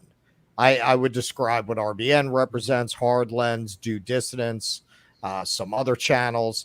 We're kind of the third wave. We're angrier, we're grittier, we're more pissed off, we're less PMC, we're not coming out of the kinds of backgrounds that a lot of that first and second wave came out of. We tend to actually be workers who have actually worked. Like we're coming from a very different perspective. It's a lot more authentic, and the people are a lot angrier and a lot more disaffected now than they were in 2018. But these people built their careers on that political moment, and they don't want to leave that political moment. Too many of their relationships, too much of their money depends on staying with those kinds of politics. So most of them are refusing to evolve. The Vanguard are just a dingleberry that got caught on their ass. But the rest of these people, like, that's what it is, man. Their whole brand is built around having politics that are permanently frozen around 2018, and they don't want to evolve. Absolutely. Go ahead, kid. Well, again, to quote Jimmy Dore, thank you, God, for giving me stupid enemies. All these people, I love it. I know, but the thing is, it also shows that even when the time comes for them to truly step up and try and call for change, implement something, do something for workers, cover events, call out these politicians, they won't do it. They have the same amount of courage as AOC or any of the other Congressional Progressive Caucus members have in Washington, D.C. They're not consistent. They're afraid, as again, Russell pointed out, they're afraid of losing their connections. And already, like, their big moment, for example, Vanguard, their big moment was going to Kyle and Crystal's wedding. That's the highlight of their career. Yeah, that's the highlight. That's the only highlight, save for the fact when Aaron Mate owned them on their own show. Now, real quick, you guys remember the Vanguard? They've been, as I mentioned, they've been stuck at 26K because no one likes them. But you guys know how they got that? They got that like overnight, because I don't know if you guys remember during Forced to Vote. It was the Chomsky thing, right? They had Noam Chomsky on, and their interview went mega viral. I mean, Jimmy Dore helped boosted, like, every independent channel reacted to that interview. And because of that interview, talking about this one interview, that one interview put them thousands and thousands of subscribers. Their channel was made overnight because of Forced to Vote. Then Jimmy Dore came on. Their channel was made overnight. And then after their channel was made, dead immediately. Because people was like, oh, the Noam Chomsky interview, that was fire. And after that, they're like, man, this channel is fucking garbage. Meanwhile, we never had that, like, one moment that gave us thousands of subscribers. It's been a consistent growth ever since we started 2 years ago, because our channel was suppressed. But when people see us, they're like, man, these people are for real. Subscribe. These people are for real. Subscribe. Meanwhile, Vanguard got a rush of subscribers, and then they started to repel people because people were like, these people suck. That Noam Chomsky shit was a one-hit wonder. And that's why I think it's funny. And that's why they coping, and that's why they got to say shit like Jimmy Dore and RBN and do this, and other people have white supremacist right-wing audience, even though we are Marxist-Leninists to the left of them. They are literally spineless social democrats, but they pretend we are to the right because that's their coping mechanism to make up for the fact that we're building a larger coalition than them. More people vibe with our message than them. That's the reality. But anyway, I passed it. That show sucks so bad. They have had everything you could get to boost your subscribers over the last few months. They were in the Marianne wedding. They were in the picture. They just got name dropped in, what was it, a Politico article? Yeah, Politico. With a link. They've been doing guest appearances on the leftist mafia, and their fucking subscribers still don't budge. Because they suck. Damn. If that's the kind of channel you want, there are people in that space who are not going to give you a fucking headache. If that's the kind of thing you like, there are people who are better at it. People get one look at that channel, they're like, what the fuck is this? That's a funny point, Russell, because they had easy on them. You're beating the crap out of them, man. The funny thing is, that's a great point, Russell. It's because true. whenever you have these big guests on, you can potentially get some of their audience on because whenever we have Aaron Mate on, some Aaron Mate people of course, Max that's Blumenthal, how it goes. Yeah. Jimmy Dore, we have them on their follows. Come on. The Vanguard had how many big guests? They had Kyle Kalinske on. Kyle Kalinske has 1 million subscribers. They have Kyle Kalinske on, and not one person who liked Kyle Kalinske was like, "Yeah, we exactly." How much do you have to suck? Fuck that shit. Yeah, to not even get like a few hundred. You gotta suck, man. You gotta suck. Like for people who like Kyle Kalinske to watch you and be like, nah, man, I'm gonna stick with Kyle. This is just too shitty for me. All right, so because we do got to squeeze in at least two more because we got to get to the thumbnail. But since we're talking about Jimmy Dore and we mentioned Glenn Greenwald. This article here, I wanted to get reaction. Just I'm going to read a couple of paragraphs and get your reaction. But this is basically a smear campaign, I guess, against people who consider themselves left or left-leaning and against who are against the war or other establishment things. So the title is, and you can find this in the description box, The Con Artists Who Blame Ukraine Aid for America's Social Problems. RFK Jr., Glenn Greenwald, and other Putin apologists are making disingenuous pseudo-populist arguments against U.S. support for the Ukraine war. I added the war part. This is written by Arlaric de Arment. Yeah, this is in the New Republic. This is another magazine that went down the toilet. They used to be pretty good too. Yeah, now they're gone. Yeah. They're pretty bad. Now, so I'll just skip to the article, to the paragraphs where they're smearing.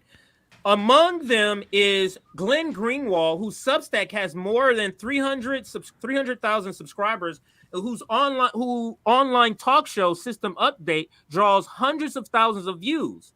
In December, on Tucker Carlson, since canceled Fox News show, Greenwald said, quote, "I've been asking since February, in what conceivable way will the lives of American citizens be materially improved?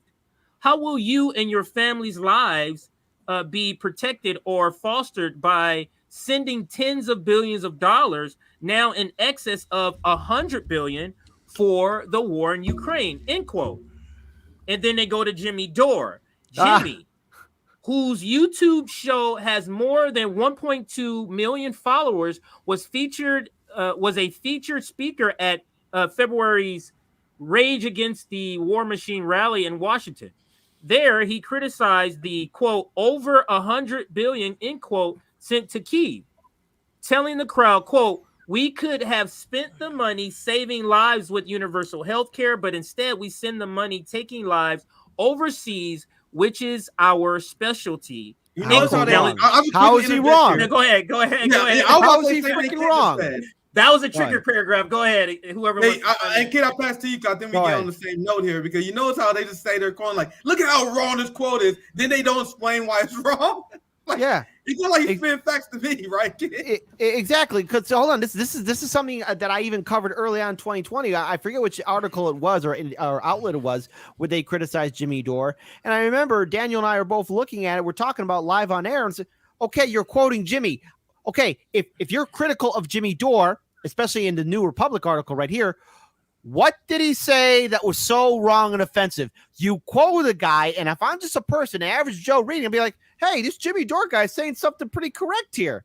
You're not giving your counter argument because this person who wrote this article, Alaric Depart, I don't care how you pronounce his name, can't even give a consistent response about what's wrong with Jimmy Dore in that statement there.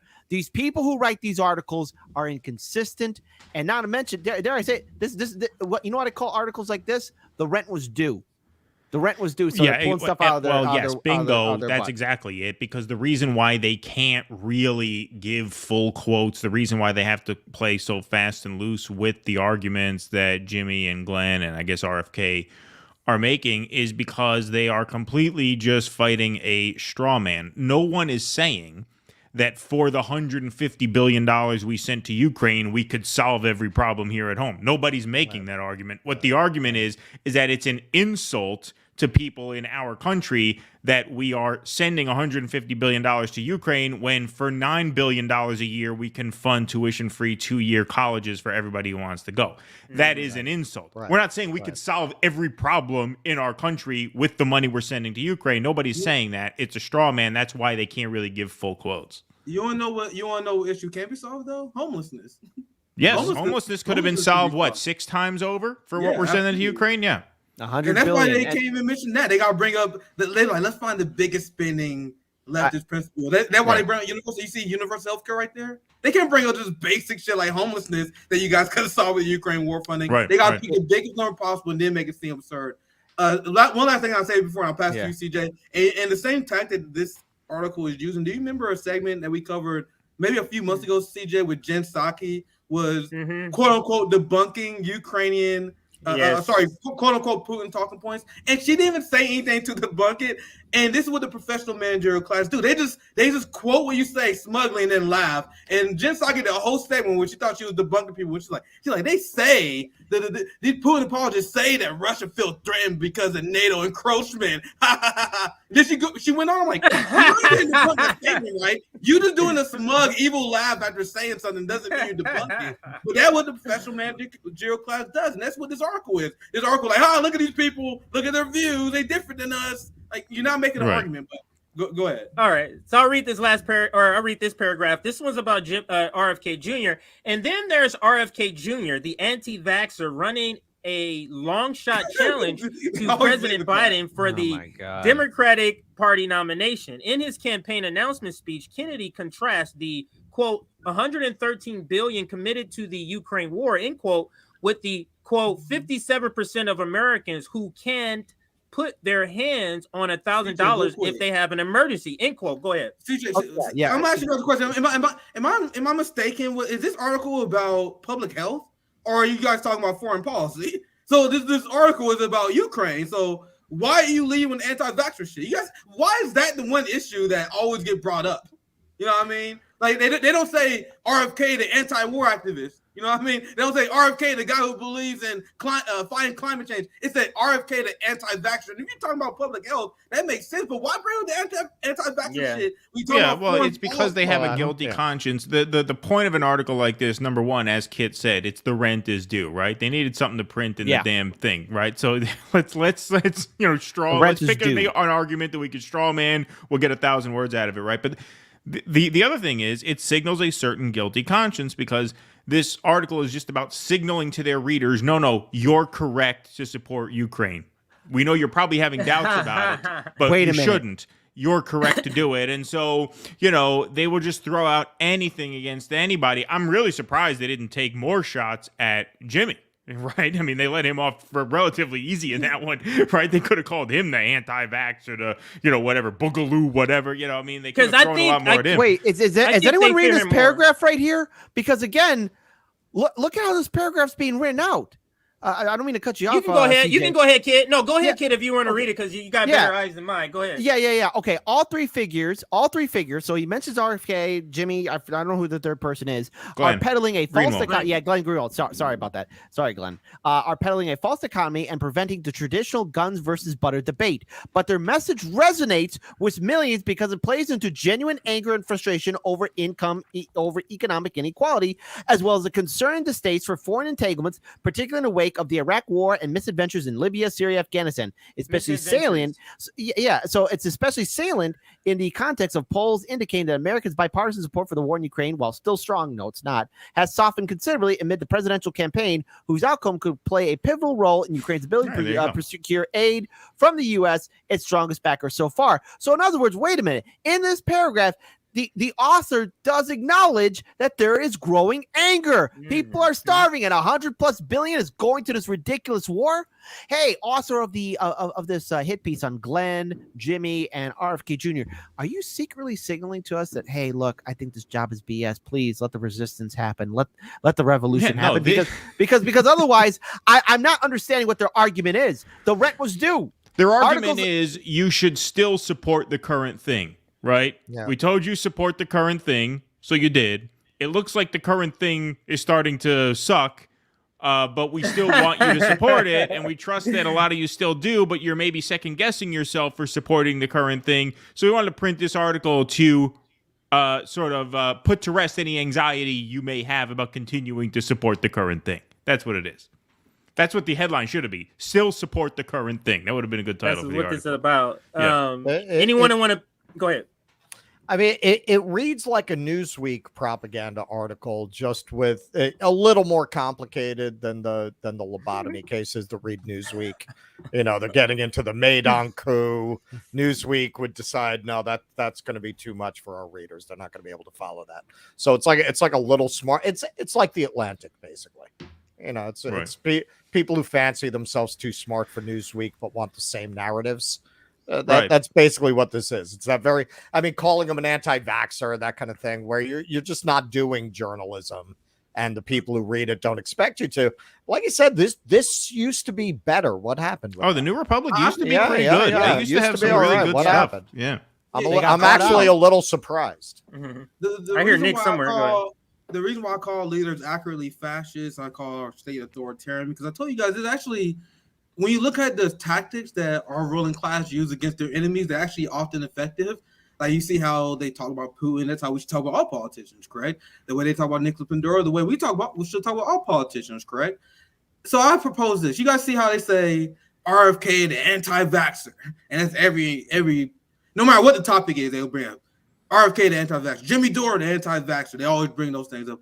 So why is that the issue that supersedes all others? So it becomes your title. Like, you get this issue wrong, that's now your title.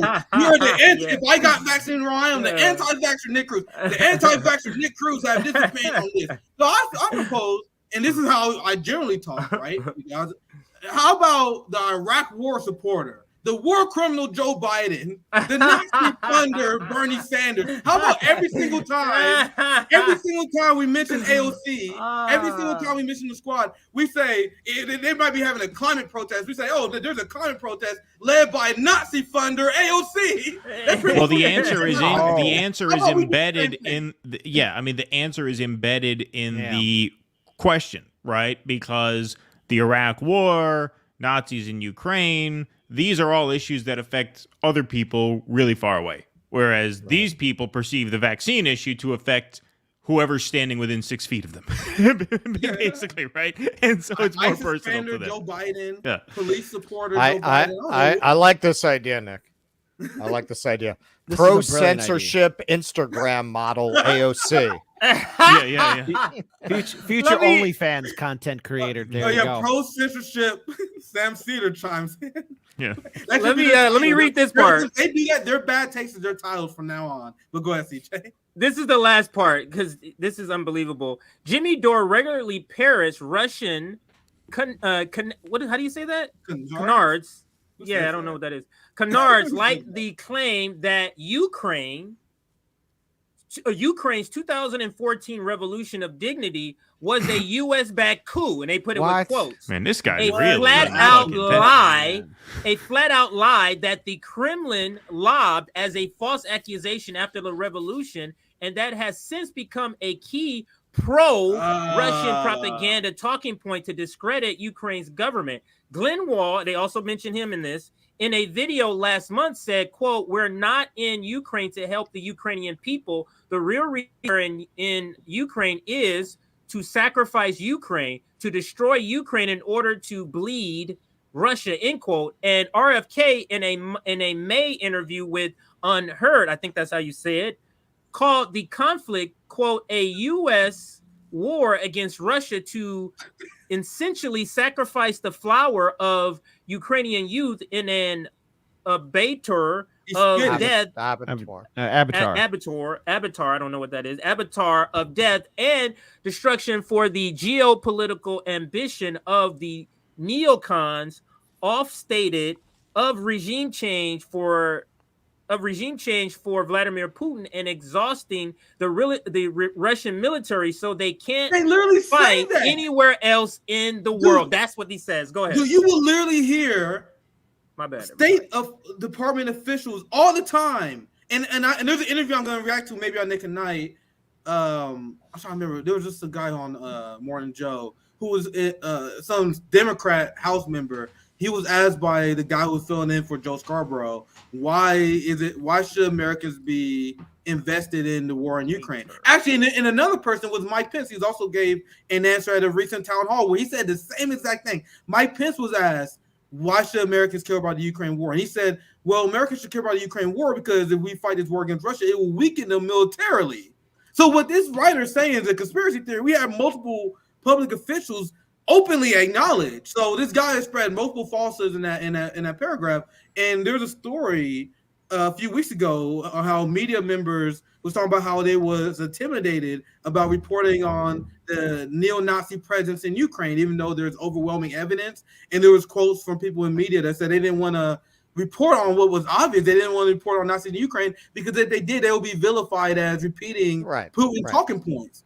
You guys remember that story we did a few weeks ago? They said we don't want to cover it, and many mainstream media, corporate media people don't want to talk about it because if you talk about anything that's true against the Ukrainians, you're labeled Putin talking point. And that's regarding this here as well. This guy literally denies the fact that was written in Western media outlets. There was a BBC documentary talking about the Maidan coup, and there was an article in Jacob talking about how CIA train neo-Nazi elements in Ukraine and train them to wage war and guerrilla tactics and getting prepped them to wage the coup. Like these things have been mainstream accepted ideas until the mainstream media. Right.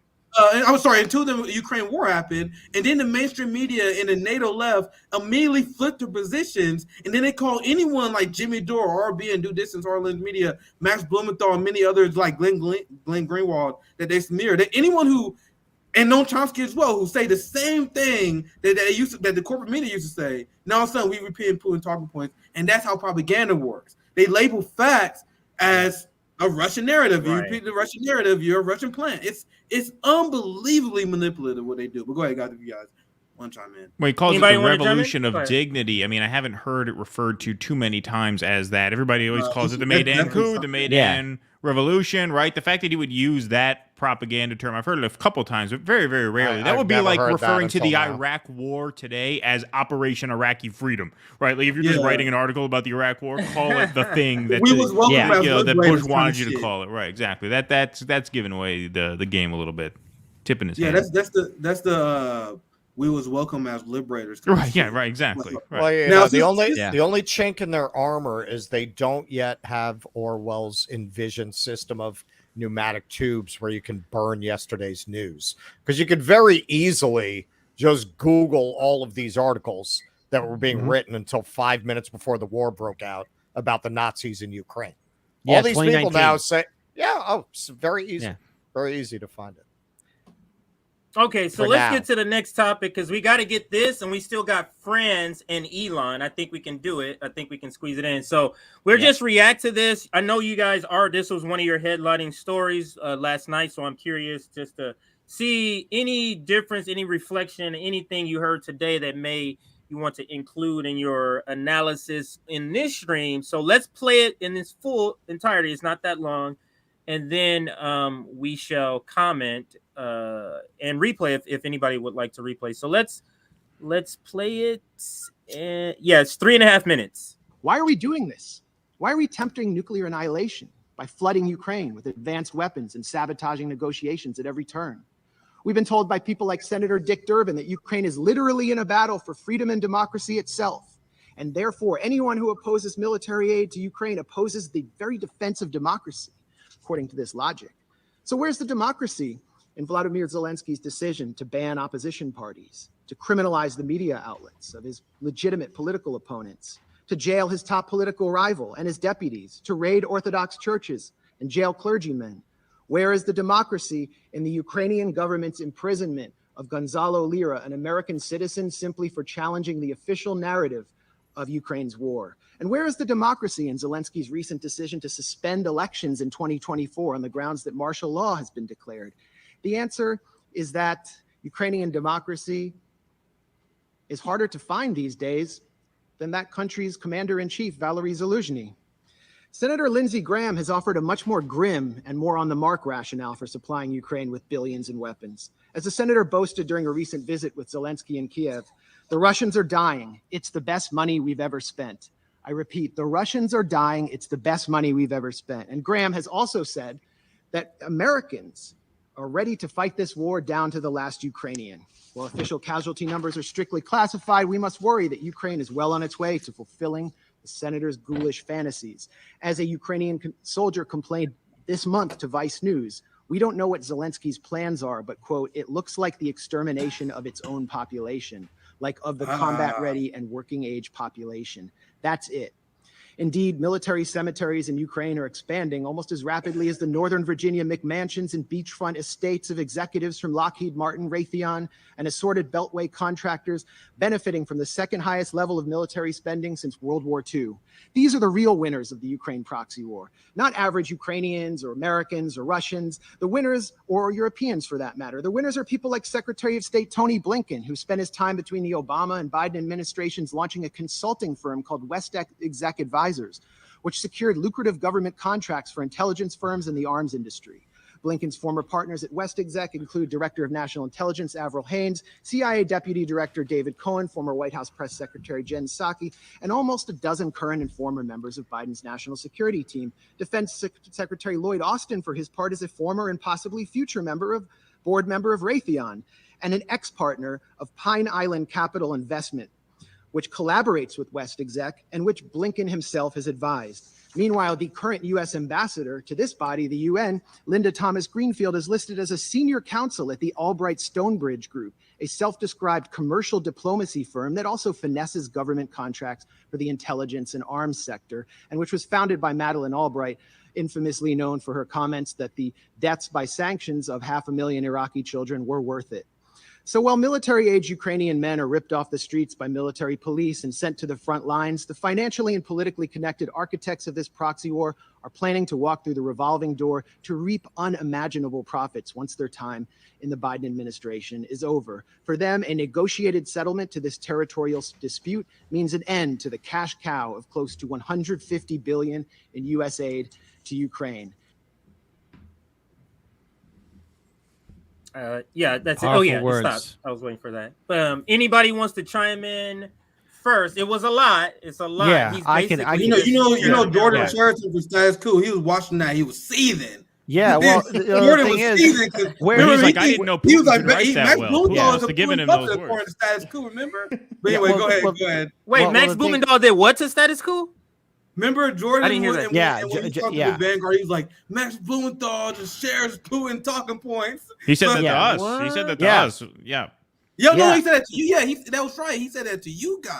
He said that to So, us. He as- said as he as- said as Max everyone on the Blumenthal is just spreads Putin talking points, right? And I Right. said, well, no, I don't think he consciously spreads Putin talking points. Just because he happens to make some arguments that the Kremlin might also make, talking about the provocations and overexpansions of NATO, that doesn't make him. That doesn't mean he's consciously parroting talking points. Putin didn't write this speech and give it to Max Blumenthal. He came up with yeah, it you obviously. could, and any reputable historian is going to say the reparations that were levied against Germany at the end of World War I had a lot to do with the rise of the Nazis. Now, Hitler would have said similar things about the Right. reparations. Does that make you a Does that right. make you pro-Hitler? Right, exactly. No, That's remember- Same logic. Same and- I logic. mean, that's the same and the conversation. thing I is, don't he- know if that's the kid for your take, Yeah. but that is the same conversation with Jordan. He like, admittedly, I don't know that much about foreign policy, but I'm gonna repeat the CIA talk. Right, but this guy who does is a Putin puppet, right? Yeah, exactly. exactly. I don't know that much about foreign policy, but the guy who obviously does, this guy who's Yeah, spitting right. at the UN, he's the Russian sympathizer. But anyway, go ahead, kid. I know you want to chime in. So I'll I pass you. played majority of this video on my show, I believe earlier last week, and I have to say, this is the most concise, on-point analysis of why this war in Ukraine needs to stop, and the utter hypocrisy of the United Nations. And I don't see anyone else in the establishment media talking this or taking anything from this speech that Max Blumenthal has said. This is groundbreaking, and it's truthful. Nothing in here that Max Blumenthal is saying is incorrect. It's factual and it's on point, and it's been consistent. He's been consistent with his reporting. Again, Max Blumenthal's colleagues, two of his colleagues, one of them being Aaron Mate, and yes, even Jimmy Dore, are on a goddamn Ukrainian hit list. U.S. citizens on a Roger Waters. freaking Yeah, Roger Waters, thank you, and a couple other actors, actresses, celebrities, reporters, journalists are on a goddamn hit list. And what is everyone, especially in the quote unquote progressive media, doing? They're saying, "Oh, we got to stop Putin. He's a bad guy. Putin's the villain, the villain of the year." I don't see any of those jagoffs from TYT or Majority Report or Status Quo doing anything like this, because you know what? They'll never have the courage to even speak out against the corruption that's happening here, that we're witnessing here, with the U.S. giving billions of dollars to Ukraine. Why? Because they want to be part of that club too. Yeah, we did a piece on this last night, and so the only thing I would add in this context, especially since I'm here and you guys interviewed Cornel West, who says he condemns the invasion, and I know a lot of people in our space have a little bit of trouble reconciling condemnation of the invasion with the fact that it was obviously a provoked invasion. But I think what Max speaks to there, is something that is very consistent with a concern of Cornell's, and I think a concern of mine too. When Cornel West says, "I'm in solidarity with the suffering of the Ukrainian people," I think that's an important point to make. And I think Max made an important point here, saying, look, Zelensky is subjecting his people to this onslaught, right? It almost seems like he is willing to sacrifice his own people for the aims of the West, right? And so that's I think that speaks to what Cornel West says, which is like, look, we oddly enough, ironically, we are actually more interested in the well-being of the Ukrainian people than the Hawks, because the Hawks just want to dump money into the situation, which is only going to get more of them killed. And so when he expressed that concern for the people of Ukraine, who are just ordinary people trying to live their lives, right? Most Ukrainians are not Nazis, right? That's an important point to touch upon, especially in that setting. And that's the point I've been making for quite some time, and I'm glad you raised it again, Keaton. I said it so many times on the Nick and CJ show that our position is the pro-Ukrainian position. The NATO left, they don't give a fuck about the Ukrainian people. Yeah, and it's very common to watch a Ukraine segment on MSNBC and CNN, and some military or CIA guy will openly say we're going to fight to the last Ukrainian. Like, it's not something that they are hiding. They've caught multiple times saying it. Many times in speeches, we fight to the last Ukrainian. Meanwhile, what we say is that no, we don't want to fight to the last. We want Ukrainians to live. We want to respect the sovereignty of Ukrainians, including the Ukrainians in the Donbass and Eastern Ukraine who want to be independent, who want to be sovereign to Russia. And that's what the Chinese peace proposal says. The Chinese peace proposal said that we respect the sovereignty of other nations. This is the peace proposal that Lula, the AMLO, and many other global leaders have endorsed. That even Putin in Russia endorsed this. But meanwhile, people in the West say, no, we can't do that. We can't respect the territorial sovereignty of people, because that would be a loss for the West. Why would it be a loss for the West to respect the ballot referendums and the sovereignty of people? Because the West does not respect the sovereignty of the Ukrainian people. And this is the point that the NATO left constantly misses. Mm-hmm. And by the way, let's also point out something else here too. As the bloodshed continues on, there's a counteroffensive supposedly going on, which is, again, I don't know why you're going to say there's going to be a counteroffensive. The whole idea of a counteroffensive should be surprising your enemy, but I digress. How much ground has been taken so far? There was so much talk about getting to Crimea and taking that land and holding it hostage. They haven't gained any more ground. I mean, if they have made any kind of headway, it's only like maybe a few villages here and there. But again, how many lives have been lost? How many families have been permanently destroyed? How scarred now is the land of Ukraine with mines, explosives, the debris of tanks and bodies and people? I mean, we're looking at a country that's been at war since it started in 2022, and it's still ongoing. And the wounds will forever remain. The memories of this conflict will not go unnoticed. And I fear that the seeds that we plant will come back to haunt us as a country, because we sent so many weapons. And never forget that CBS did that documentary about the weapons in Ukraine and how a lot of them are disappearing. And what happened to that video?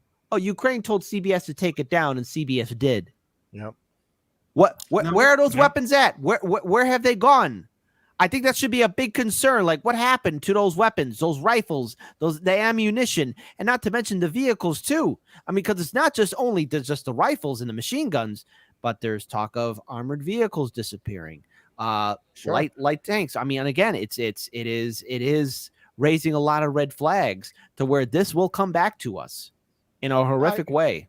Kid, are you saying when you dump billions of dollars worth of cash and military equipment into the middle of the most corrupt country in Europe, they're gonna sell it on the black market and stuff their pockets with cash? No, what I'm saying is vote blue, no matter who. Yeah. So Max Blumenthal was absolutely spinning there, and Jordan Cheriton was not the only liberal that was seething at this speech.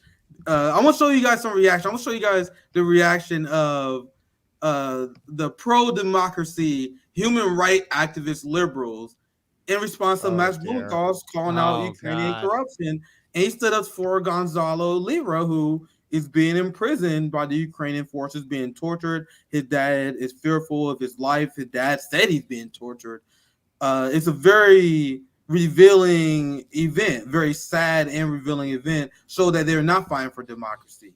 And I'm going to show you guys here very soon that they're also not fighting a defensive war, because Zelensky in this recent interview with CNN said that we are not going to stop fighting until we get Crimea, which completely debunks the bullshit that comes from the NATO left and the Emma Vigelands, who said this is a war of defense. We are funding defense. Meanwhile, Zelensky says, let's conquer Crimea.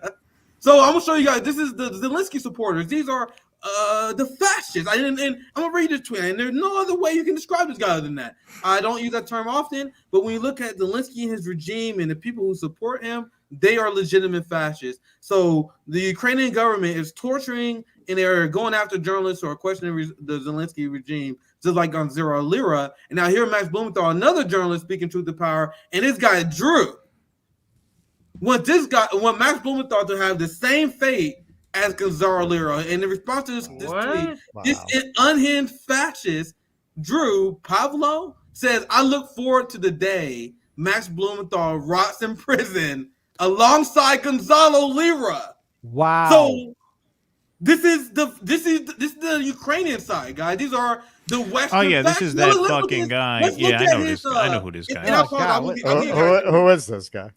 Yeah, so he's a human rights activist. No, check this out. Go ahead.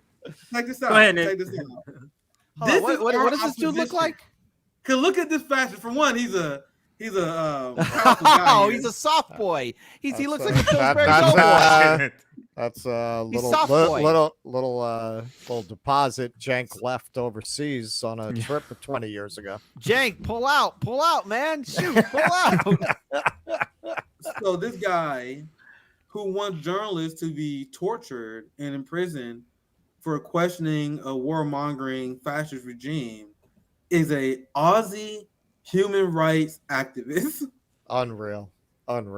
So you want a journalist to suffer, but you're a human rights activist. Wow, wonderful. You're a great person. Anti-Kremlin, anti-CCP. My cause is freedom, and it will never. Now, and I also but he wants to put a journalist in prison with a political dissenter. Wow. Yeah, and I want to point that part out too, because look at the mindset of the people who repeat nonsense bullshit about the Western enemies. Now, this guy, I promise you, would consider Russia and China to be authoritarian, totalitarian regimes, because look, apparently he's fighting the totalitarian regimes by torturing and killing journalists. But you notice that the real fascists are the people who are extremely xenophobic against the Russian people and who are extremely anti-CCP. The people who freak out about the Chinese Communist Party. How dare the Chinese Communist Party forgive debt in Africa? How dare they lift hundreds of millions of people out of poverty? How dare they re-innovate infrastructure systems by making new hospitals that humanity had never seen before? High-speed rail that humanity never seen before. They building and having collaborative state projects with other nations that we never seen before. But this guy is anti-CCP, and he wants anyone who feels different from you to be tortured and killed by the government. Are you guys comfortable being on his side? with the people who are extremely anti-CCP now? I mean, not only that, Nick, but worst of all, he paid for a blue check. I mean, just when you thought the guy couldn't get any worse. Yeah, Hinkle debated. That's where I saw him. I didn't watch the whole debate, but yes, that's where that I sounds know he like looked familiar. That sounds like an interesting. Yeah, he looked video. familiar, and that's where I saw him. So thank you, whoever in the chat posted that DW. What did they debate about? I'm assuming Russia, Ukraine, because Hinkle is a real Putin guy. Yeah. So yeah, that must have looked. I can't imagine they would have talked about anything else. This is Black in the Empire's response. He said people, this friend of the show, he said people get really pissed when the truth is inconvenient for them. And this guy got wrestled to death. And I know this guy probably got talking to him from his liberal handlers and the establishment. Like, stop saying the quiet part out loud, motherfucker. And every once in a while you get someone who say the quiet part out loud. Every once in a while you see one of these Ukrainians who are actually ads off the line. They are banderites who will say some shit. And we're like, oh, look at this motherfucker. I do that all the time. You guys see my timeline? Whenever some Ukrainian motherfucker says something crazy, I'm like, oh, look, I told you guys, you people are fascists. But anyway, that's the reaction, some of the reaction that he got. And I want to share this because it shows you guys that this is not a defensive war. And I'll pass it to CJ after this because I know we got a few more stories. So I was showing this the last receipt because Zelensky did a CNN interview. I may do a long version breakdown at Nick at Night when I have more time. But Zelensky tells CNN that the war will not end as long as Crimea is occupied. Well, okay, there goes all of our money. More dollars, billions of dollars. So hey, Americans, just because you're starving or lack health care, stop complaining. The war in Ukraine is still ongoing 20 years later. I mean, it's not even a question historically. Crimea has, for most of its history, been part of Russia. Absolutely. You know, it's not even vague. As They're some not of these getting other Crimea. What that is, that speaks to Blumenthal's point so well. Because whether he feels he has a legitimate claim to Crimea or not is besides the point. You are not getting Crimea. Period. That shows Russia will level your entire country before he surrenders Crimea. The idea that you are stating that as a goal speaks to, it validates what Blumenthal said, which is that this guy is going to just allow his country to be destroyed, completely leveled. He is going to allow his own people to be slaughtered en masse to suit the aims of the West, who clearly egged this war on. Bad Cookie says Keaton avoided calling Jackson a real Putin puppet. I called him a Putin guy. I called him a Putin guy because he likes Putin. I don't think anybody who likes Putin doesn't necessarily mean they're a puppet of Putin. Like, I think he thinks for himself. He just happens to like Putin. That's why I called him a Putin guy. He's a very attractive man. Yeah, and he's a handsome man. He's a handsome man. Now, Zelensky wants an entire generation, as Mike Blumenthal was saying, he wants an entire generation to die because of this war. And Zelensky, who wants this war to continue, is working backwards from his conclusion. So the West want this war to continue. So how do you prolong this war? You make an unbelievable, unrealistic claim that's not going to happen. Like, let's take Crimea. Why not say you want to take Moscow too, Zelensky? Why not put that on the table? So now, to Keaton's amazing point, I'll pass the panel because this is the only part I want to interject. I'll just read this tweet here. I know we're not going to play the whole video, but it said Crimea became part of Russia in 1783. The language and religion are Russian, and poll after poll shows the people of Crimea want to be part of Russia. There's been multiple referendums where the people said they want that to happen. That's why the Chinese peace proposal is hated by Zelensky in the West, because what does the Chinese peace proposal say? Respect referendums and the sovereignty of peoples. And when you do that, that is completely inconvenient to the Western narrative. So if you respect the sovereignty of people, that means you had the Donbass and Eastern Ukraine that be independent. And remember, despite the narrative, Russia didn't want those territories. Russia just wanted those to be independent of Ukraine the way those people wanted. So people lie about the war all the time saying that, and the people of Crimea want part of Russia. So if you just respect the sovereignty, that would lead to peace. So that was Zelensky do not want. So I'm gonna continue this tweet, and they say, so why is the U.S. Ukraine risking World War III over Crimea? And I'll click on this tweet too, because this tweet got some good numbers here too. In 2008, 76% of Crimea want to join Russia. I'll read the first one too. It said Crimea has been majority ethnic Russian since 1994. Gallup U.S. joint poll found it increased. So they did a referendum in 2008 and didn't increase when they did it again in 2014. But this is the country. This is the people that Zelensky wants to force into his regime. So you guys see how the West are anti-democratic. You see how the West want to impose their sovereignty on the people who don't respect it. Meanwhile, the Chinese Communist Party, right? They say respect the sovereignty of other people. God damn it! Crimea want to be Russia, so they should be Russia. The Donbass want to be independent, so let them be independent. And Lula, being a leftist, saw that. And he's like, yeah, that makes fucking sense. Meanwhile, across the pond in the United States, among the NATO leftists, you have Ro Khanna that called the Chinese peace proposal unacceptable. Yeah, the NATO leftists, they refuse to accept the Chinese peace proposal, which is globally accepted by Africa, by people left in Brazil, in Venezuela. I need to check I don't know what Nicolas Maduro said about it, but I'm sure that he probably for it. But all the global leftist leaders supported the Chinese peace proposal. That's just what it said. Meanwhile, I stop rambling. That's my last part of this. Anyone want to chime in, and I'll pass to CJ. I think you ended it pretty perfectly right there, man. Yeah. All right. So let's get to the next. We're just gonna go right into it, and let me share my screen. I think we will start with. I forget what I had. Elon. We can end with the France protest. So these will probably be two quicker stories, but let's blow this up. And this is the latest news. Not the latest news. I'm gonna show you some other tweets. But let me read the first tweet, and then I'll read you the second one. This is the first thing that I saw when this story came up. So, I get on. Now, I have RBN has what is it called? A blue check. So when I saw this, I didn't think nothing of it. I at first, I guess we're not really on it that much. We're not coming near 6,000 views. Yeah. So the point that I'm making is that I didn't know this was going to grow into a bigger deal than it was. So, but this is where it started. And let me read it. To address extreme levels of data scrapping and system manipulation, we've applied the following temporary limits. Verified accounts are limited to reading 6,000 posts a day. Unverified accounts to 600 posts a day.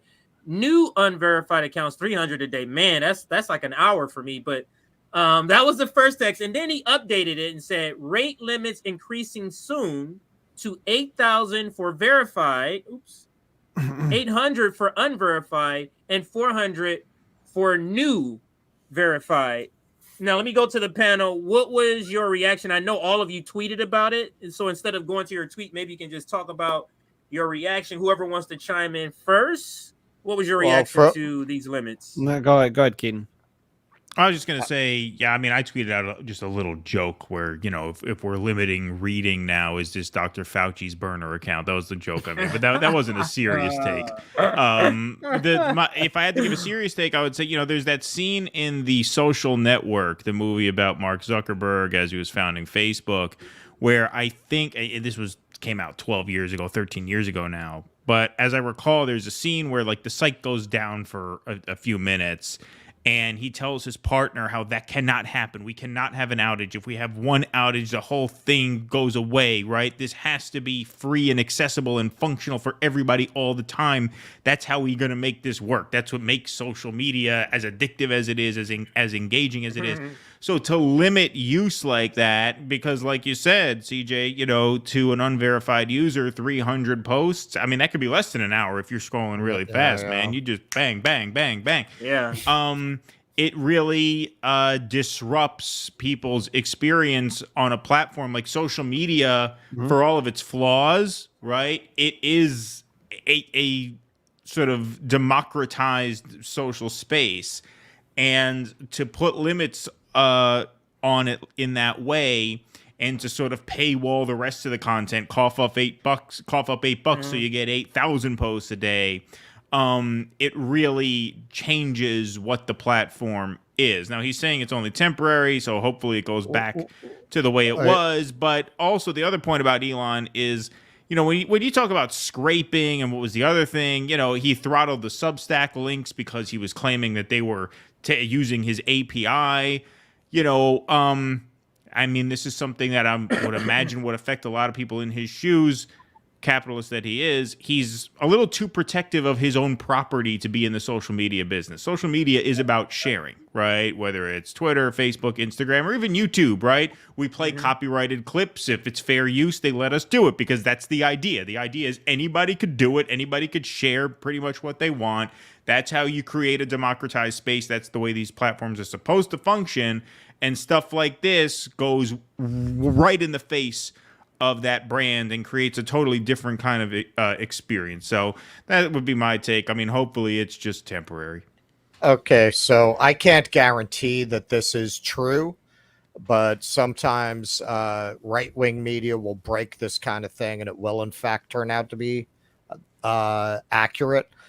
They're claiming, or some of them over there are claiming, not the Fox, like the alternative media right-wing, they're claiming that this is about AIs watching Twitter for trending topics and using it to manipulate the internet for censorship and to manipulate what trends. So that's what they're claiming. We'll see if some of the more reliable. It could be. It could be. Well, the thing that's is, why I'm saying that's the only place I've heard that. We see, but I think that's just them trying to defend Elon because I'm gonna tell you how I really feel about him. But go ahead, kid.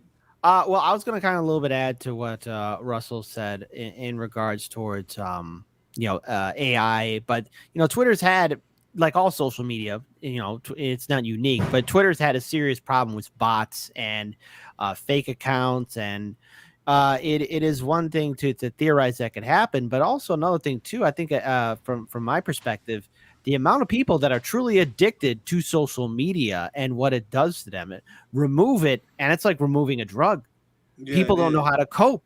And I was, I was outside doing some errands when this was happening, and I was overhearing a conversation like, I got to get access to my Twitter feed. Why isn't it working? What's going on here? It's not working. And this person sounded just like an addict that you would hear on the streets. Right. I just need a quick fix. I really have to wonder what's going to happen to us and this is just one example. Okay. But for a general thinking, I'm wondering how many other people are acting like this person right now. And imagine what would happen if Instagram, Facebook, YouTube, Twitter, all that was down for a considerable amount of time. How would we act? Because all this technology that we have right now, it never evolved alongside us. We created something that is uniquely new to us as a species, and we have made it very compatible to our livelihoods now, to where now we cannot function properly without having our quick fix of social media. I'm glad I'm not that addicted to it, but I have to wonder how many of our fellow citizens are just addicted to the idea of always being glued to your screen. That's nightmarish in its own right. So maybe it's not the Orwellian tubes, but it's pretty darn close to it. An electromagnetic pulse would be the best thing to happen to philosophy and art in the past 2,000 years. Yeah. This was one of your takes, Nick, on the whole Elon. So if you want to read it and discuss, go ahead, sir. So this is what when I saw this, I was like, man, the French protest shit is popping right now. So I log on Twitter, trying to see what's going on with the French protest. You want to know what I say? Rate limit extended, and I didn't log on the entire damn day. Now you guys know how my mind works.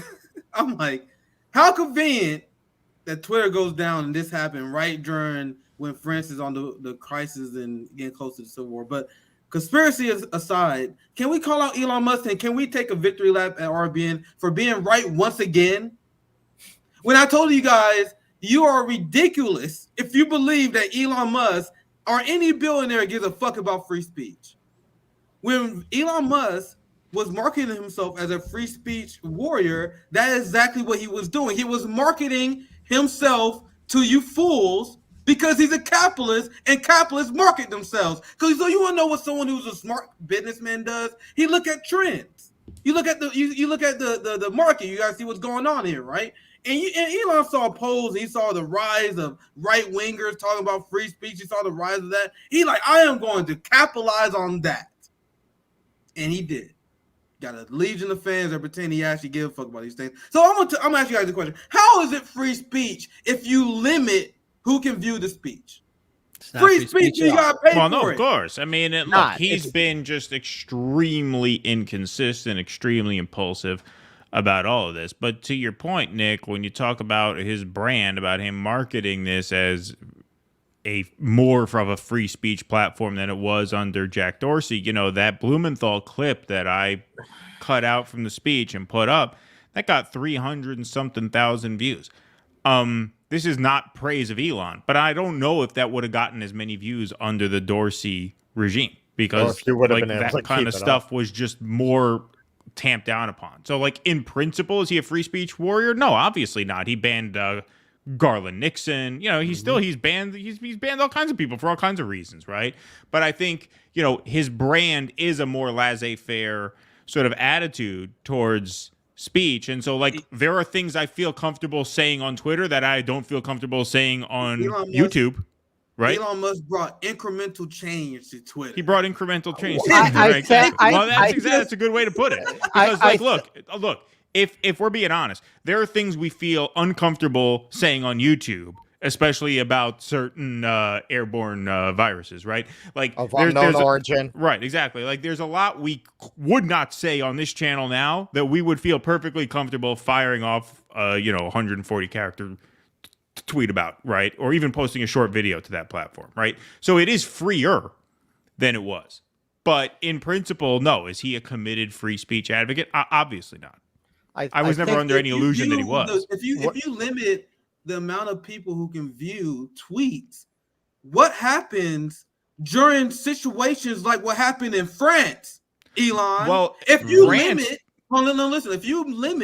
the amount of people who can view tweets, what happens in a hurricane situation? What happens in that's why having a free access social media site is what the people need. You doing this shit, it's still you being a market manipulator. That is not what we're looking for. And that's why I laugh and I say, yes, it's incremental change, but the overall point I'm making that he's still full of shit and he's still putting limits on the platform that is meant to hurt us. Because there's nothing that the ruling class wants more than to limit our ability to share information. Now, I am not on Twitter nearly enough to see 6,000 tweets. When I saw the news, I'm like sweating. I'm pissed because people broke down how implementing this will lead to the website crashing more, which is once again the point of limiting the flow of information. But if you limiting the flow of information like he does, that is against the interest of the proletariat, no matter how you market yourself. Yes, it's a change. I think you guys are correct. Not putting back on against what you guys said. It's an incremental change.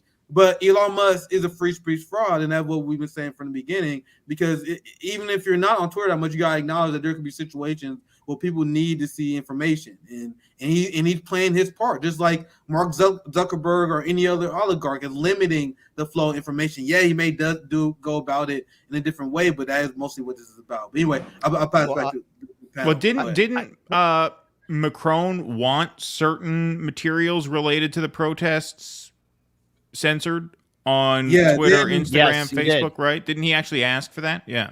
And then Twitter conveniently go down. Yeah. Well, yeah, that's what I mean. That's what's a little. So I don't have any evidence for that. I just point that out because I love conspiracy theories. But I think that's very convenient that that they guys test this. Well, he asked for it. Website. He wanted it. Well, I think we're looking at a few things with Elon. I think he legitimately believes that he cares about free speech, because you got to remember, who are his main customers for his main business? Libs for Tesla, right? So there was always a lot of downside for him to take an adversarial position with them regarding speech on their most beloved platform, Twitter.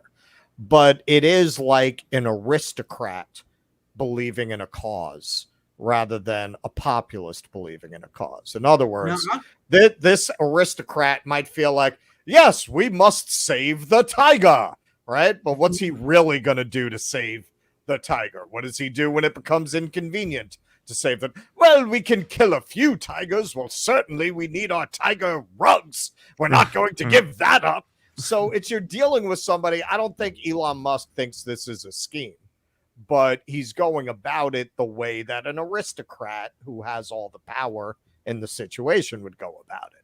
Also, look, he wrote a check that his ass could cash, but it cost him a lot of fucking money. Twitter was never profitable. It never made anybody any money. He tried to get out of it. He opened his mouth very impulsively, and the board of directors was like, no, you can't back out now. You made a firm offer, motherfucker. We'll take you to court. We'll take you to court. So he was forced to have to do it. So now a lot of this is him trying to figure out how to make a business that he way overpaid for, that had never made a dime, profitable.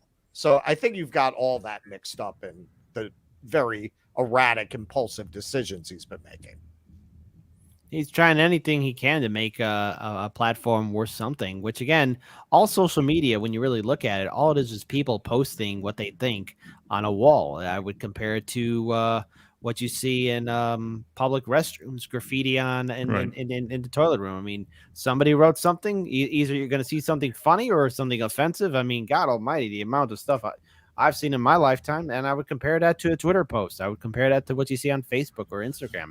Somebody's just posting what they feel at that one point in time. There's no profit in it because its value gets turned into a rotten banana.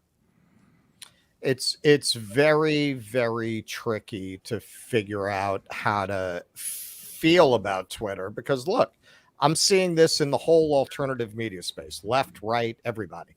Everyone's trying to build a rumble boat real quick because they all see this space sinking, right?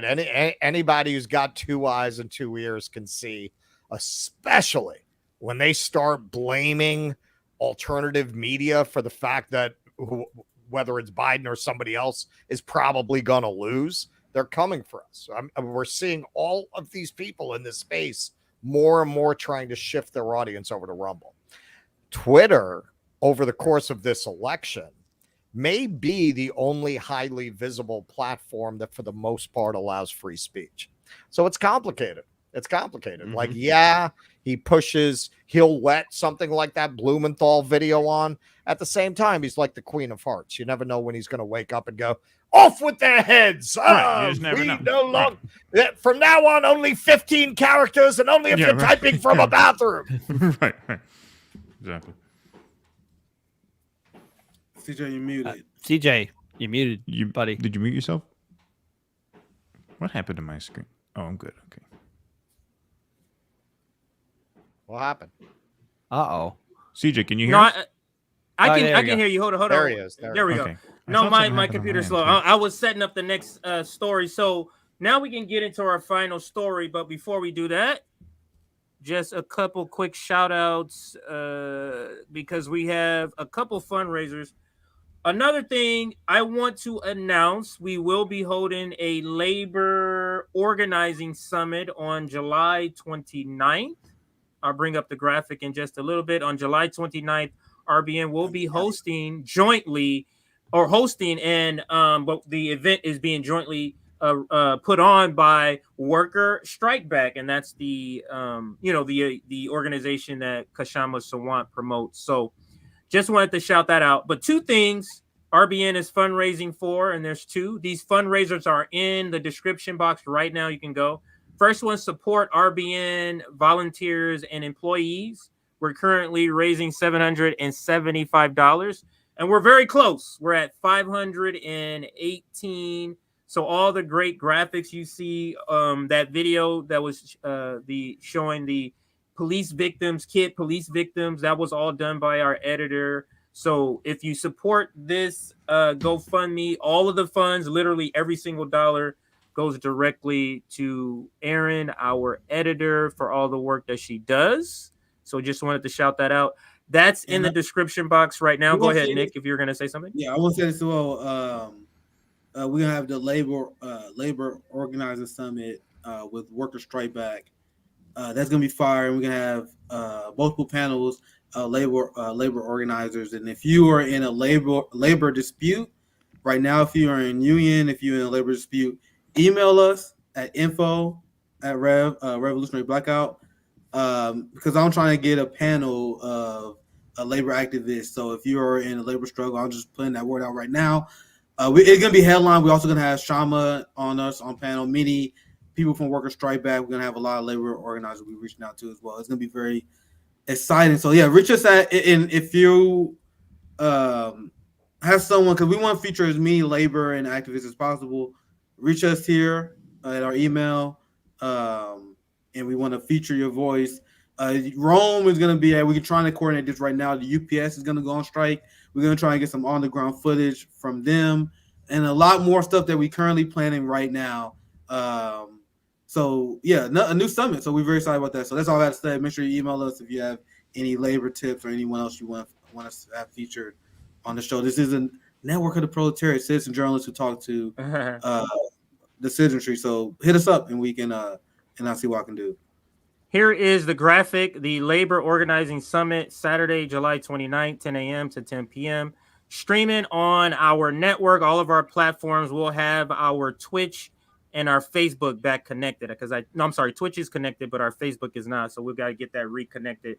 And we'll be streaming on all of those platforms. As you can see in the bottom left-hand corner, Workers Strike Back will also be hosting several hours during that summit. And the last thing I wanted to show before the last story, and that's my fundraising. We're almost hitting the target here.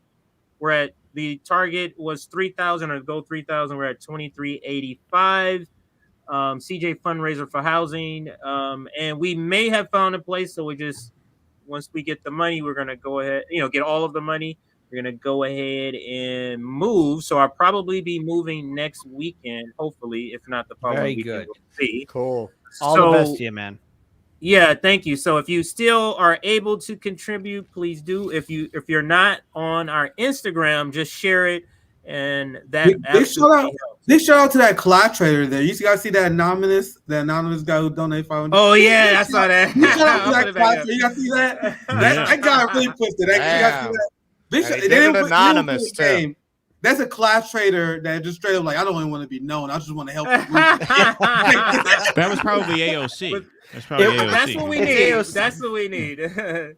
That's what we need, because a lot of people may know this or not, but the Black Panthers, as you would say, how did they fund all those things? They were funded by a lot of class trading sort of celebrities, and some of them wanted their faces known, but some of them didn't want their faces known when they donated to the Black Panthers. But let's get into the final topic, and that is France. I mean, we can't go another stream without including what's happening out in France, and that's essentially that shit is being burned to the. Actually, let me go to my other. Being burned to the ground, not everywhere, but it's pretty telling what's happening, and the fact that you're seeing it sporadically on different news networks, but not everywhere. And there's just a ton of videos. If you guys have videos you want to share too, if I don't get to the one that you know of, go ahead. Now, sorry, CJ, to interrupt, but I was talking to a friend. So this is anecdotal, but if you look at the Western media is playing this because they are doing the bidding of Emmanuel Macron and the French right. They are already trying to do divide and conquer, where they're saying Africans are burning France, and that's the narrative that even quote unquote liberal corporate medias are running with. They're running with the narrative that it's Muslims and African that's mostly discontent. And once again, this is anecdotal. I will say this, but I'm doing my job as a citizen journalist. I know someone who has a son in France, and she talked to her son, and she was like, it's unbelievable how the West covering it, because the West is covering it as a race war, and the French right is help pushing that because they want to delegitimize the protest. But they paint it as African and Muslim against the white French. Meanwhile, my friend said she has something like, no, this is the proletariat. This is workers this is like the spark plug. This police killing is the French people having enough. Now, not only are they upset about the police killing, they are making demands as well. Demands for the proletariat, demands that Emmanuel Macron must meet. And as these demands are being made, as this real organization is happening, and they are actually engaging in base tactics, as far as I'm concerned, you have the Western media that is engaging in a very predictable capitalist divide and conquer, and many of the quote-unquote right-wing populists are falling for it. They're going with this. Oh, the migrants are burning down France. The migrants are burning down France. Meanwhile, on the ground in France, they just see their brother fighting against this system that everyone is tired of. So how and then my last part of this bill, how ironic is it that so many right wingers who hate Emmanuel Macron is now running to a defense, running defense for him. Man, it seems like there's some outside threat instead of the threat of the government, right? But anyone else want to try? I got a lot to say about that. I'm literally gonna do Nick at Night. Dude, I can't even cover everything on this segment. It's too much. I'm glad to you guys. I don't want to rant on there. I brought up a little bit of this on the show, and look, remember, it wasn't too long ago where there was 800,000 plus French workers who were protesting against Emmanuel Macron's rise of the retirement age. You know, this is a powder keg that's ready to explode. Look at the anger. Look at the resentment. Look at how people have been pushed. And eventually, sooner or later, there's going to be a point to where there is the straw that breaks the camel's back. No one can take it anymore. You know, the United States, we're world heavyweights in having political corruption, but the amount of political corruption that we have here in the United States also is, you know, within Europe. And these neoliberal policies that we're seeing firsthand, the people are pushing back. And to which I have to say, you know, the French, at least they have more courage than the American citizen. I mean, look at what we're going through, and we're just taking it. People are snapping, and they are angry, and rightfully so. There's only so much crap a person can take until eventually everyone's in agreement. No, burn it all down. No. Well, I think it was as recent as like 2017 when a lot of the French police started arming themselves, and they started putting out these new guidelines for they had to change the law. Right. They had to change the law. And so, you know, Nick, you've talked about a lot that, you know, we in the U.S. are the most propagandized people on the planet. And I think this kind of speaks to that, because there's the sense here that, well, yeah, the police, they shot this teenager, but they got arrested. And so what's the problem, right? Isn't that the system working? Because that's how we're kind of trained to think about this in America, because here, when a cop is held responsible for killing someone, that's considered this big victory because it doesn't happen all that often here, right? In other countries, in a country like France, a police killing is a shocking and traumatic thing, right? They're not used to taking this shit as much as we are. And there were 13 police killings at traffic stops last year in France, which was a record. And there have been more this year, and a majority of those killings were perpetrated against Africans. And so, you know, you're seeing a very forceful response to something that is not as normalized over there as it is over here. And to that point, Ken, and that's a great point. I don't know, like everyone freaking out about this, and this is a big deal. I don't want to undermine this. This is a big deal, but a lot of people forget about 2005. In France, like there was 2 teenagers that was fled from the cops, and I'm trying to remember exactly what happened, but they ran into some electrical equipment. So this was 2005. I always say, being from New York, I have an ear for almost every accent except French, because they don't move. I'm not like, there's no French neighborhood, so I don't have it in my ear. So I'm going to say this really badly. So after World War II, they started building what were supposed to be kind of commuter suburbs for the working class. They're called banlieues. I'm sure I said that horribly. So originally that was French working class, but after the Algerian War, it started to become an immigrant area. And it's very, very much like housing projects here, very underfunded, a lot of hopelessness, lack of opportunity, lack of jobs. So there have been riots there periodically since 1979. But the biggest one, the one that this is being compared to, is in 2005. They had 3 weeks of riots after 2 teenagers were electrocuted trying to evade the police. Yeah, absolutely. And that's to Keaton's point, that when this kind of stuff happened in France, they don't take it. But I want to, because this is actually kind of a new thought I've been developing in terms of having sympathy for the American people, because there is a conversation I was listening to it was a black Twitter space, and they was talking about how black Americans, especially the trauma we've been through, our leaders have been executed. Ferguson activists were actively murdered. Generations of being beaten by police, and the thought and the main premise of this space is, why aren't black Americans rising up against our police state, which is on the numbers way worse? Because as Ken's point, this is them freaking out over one killing, even though we are there's 3 police killings a day in the United States. So why aren't we doing the same thing as the French? Are there 3 a day? It's 3 a day. Yeah, that's the latest. Wow. That's the number I read like a year ago. God knows what it is now. That's the report I saw when we reported on that last year.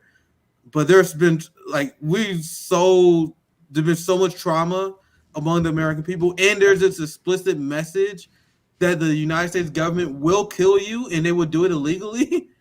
and this is why I have the hard stance against state violence that I do, and we need more people in solidarity with our community to stand up against state violence, because honestly, the black community and indigenous people are tired, man. So it's easy to be like, yeah, why are the French doing it but not America? Because America, we've been killed, we've been executed, and the French and Emmanuel Macron is showing his Western fascist tendencies, because he replied with tactical armed units and armed vehicles against his populace, and he is now engaging in tactics that the United States have been doing for decades. But this, when you see these clips, like you see this now, and you see the tactics that was even used during Hong Kong and other protests, I feel like the American working class can learn from this, can learn from the rejection of pacifism. But it's hard for me to really blame Americans for not going this hard, because we live in a uniquely violent, a uniquely oppressive state. I was at the George Floyd tear gas, and Floyd Floyd protest, and they tear gas children, guys. Anyway, so that's the only thing I can say. I have sympathy, and I try not to get into. I was talking to Misty about this literally earlier today on Twitter. Like, I try not to get into defeatism, because I think we always have revolutionary optimism. But when you see the amount of violence our state perpetuates, and the people that justify that, it's like, man, it's very hard to imagine that we could ever uprise the way French do. Because even we do, a few people get killed and we get scared away, and then you got bootlickers on the right, bootlickers on the liberal media that fight against them. So it's hard. I'll try not to get into the defeatism, but it's very hard to see something like that happen in the United States with our current political climate. And it's very hard to blame the people in a lot of ways. That's just the new thought process I kind of have. But I want you guys get the guys started. We can pass CJ. We can move on as well. Well, we give our police a license to kill here in ways that other countries don't necessarily do, right? And so, when a thing like this happens in France, these happen with far more rarity there than they do here. But because of that, it's all the more shocking when it does happen, because they don't empower police to crack the citizens' necks the way we do. When we empower the cops in that way, when a killing happens, or even when a mistake happens, right? You could chalk it up to, well, we give these guys a license to kill. Mistakes are going to happen. Things aren't going to go the way we want them to all the time. And so that's how we get lulled into this sort of complacency, right? Yeah. But in France, they don't think of the cops as people who go around with a license to kill. And so when something like this happens, it is shocking. It's like, you mean they stopped a kid at a traffic stop and they killed him? Well, this has been happening increasingly since they changed the law. There have been, 22 of these shootings since 2020. So after they changed the law, they started that. They're on the rise. But what I mean by this, like, not every country thinks of the cops the way we do, right? We treat our police forces as literally occupying forces in some of these places. They roll in with fucking tanks. I mean, they look like an occupying army. In Europe, in a lot of European countries, they don't, which makes it all the more traumatic when a thing like this happens, because they're like, we didn't give you the power to do this. What the fuck happened? And then you get what you got now. Absolutely, and I'm asking just a rhetorical question to Russell's point. Why do you guys think French changed their laws? Now, this is why I'm an abolitionist, Right. This is why I think if you're a populist, and this is why if you want actual change in these violent neoliberal states, you got to speak out against the police state, because it's obvious to me that the West is shoring up the police states in anticipation of social unrest that is to come sure. due to late stage capitalism. And you talk about the communities that the Algerians and many Africans are suffering in France and the hopelessness that they have. The police state in France is shoring up in anticipation of their unrest. The same way the United States, we allowed our police state to get so powerful, we can't even remotely pull off what they do in France. That's why it's absurd to me that people call themselves populist or anti-establishment and they support the blue. The blue will always side with the state, and they're here to squash this kind of content. And in this story, among every other protest or riot story, it shows why us as a proletariat need to limit the amount of power of the police to the best of our ability, which we highlight in the 10 demands, and we highlight ways you can limit the power of your local police the best you can. We got to do that until we get to the state where the proletariat is more powerful than the police state. But anyway, I'll pass the CJR the panel. We can move on. Well, Let me just go ahead. We just had the anniversary of Stonewall, and if you go and you sit down and you read the history of Stonewall and what happened that day, what is going to strike you is they did what and didn't get killed by the police? What? The police were barricaded in the bar. They called for backup. The police car came and the people attacked the police car and it drove away. What? Tanks didn't come in? They didn't kill anybody? The Stonewall riots would be impossible today. They'd kill them. They would kill them. They would never allow it to get that far. That is the result of having a militarized police force like that. You could not have that kind of a movement today without people getting killed. Yeah, what's up? Go ahead, CJ. All right. Let me play the video and then we can get our last comments on the friends. But this is corporate media's take on a fourth straight day of violent clashes in France. Demonstrators are protesting the death of a 17-year-old boy who was shot and killed by police during a traffic stop. Cars were set on fire, as you see there. Buildings have been damaged in major cities across France, resulting in more than 1,300 arrests overnight. But so far, the French government has resisted calls to impose a state of emergency. Let's go now to CNN's Nick Robertson, live this morning from Paris. Nick, what's the latest? What are the scenes like there like this morning? Yeah, the French government's taken a graduated approach. The arrests were up last night, but there were more police out. They had more heavily armored vehicles at their disposal.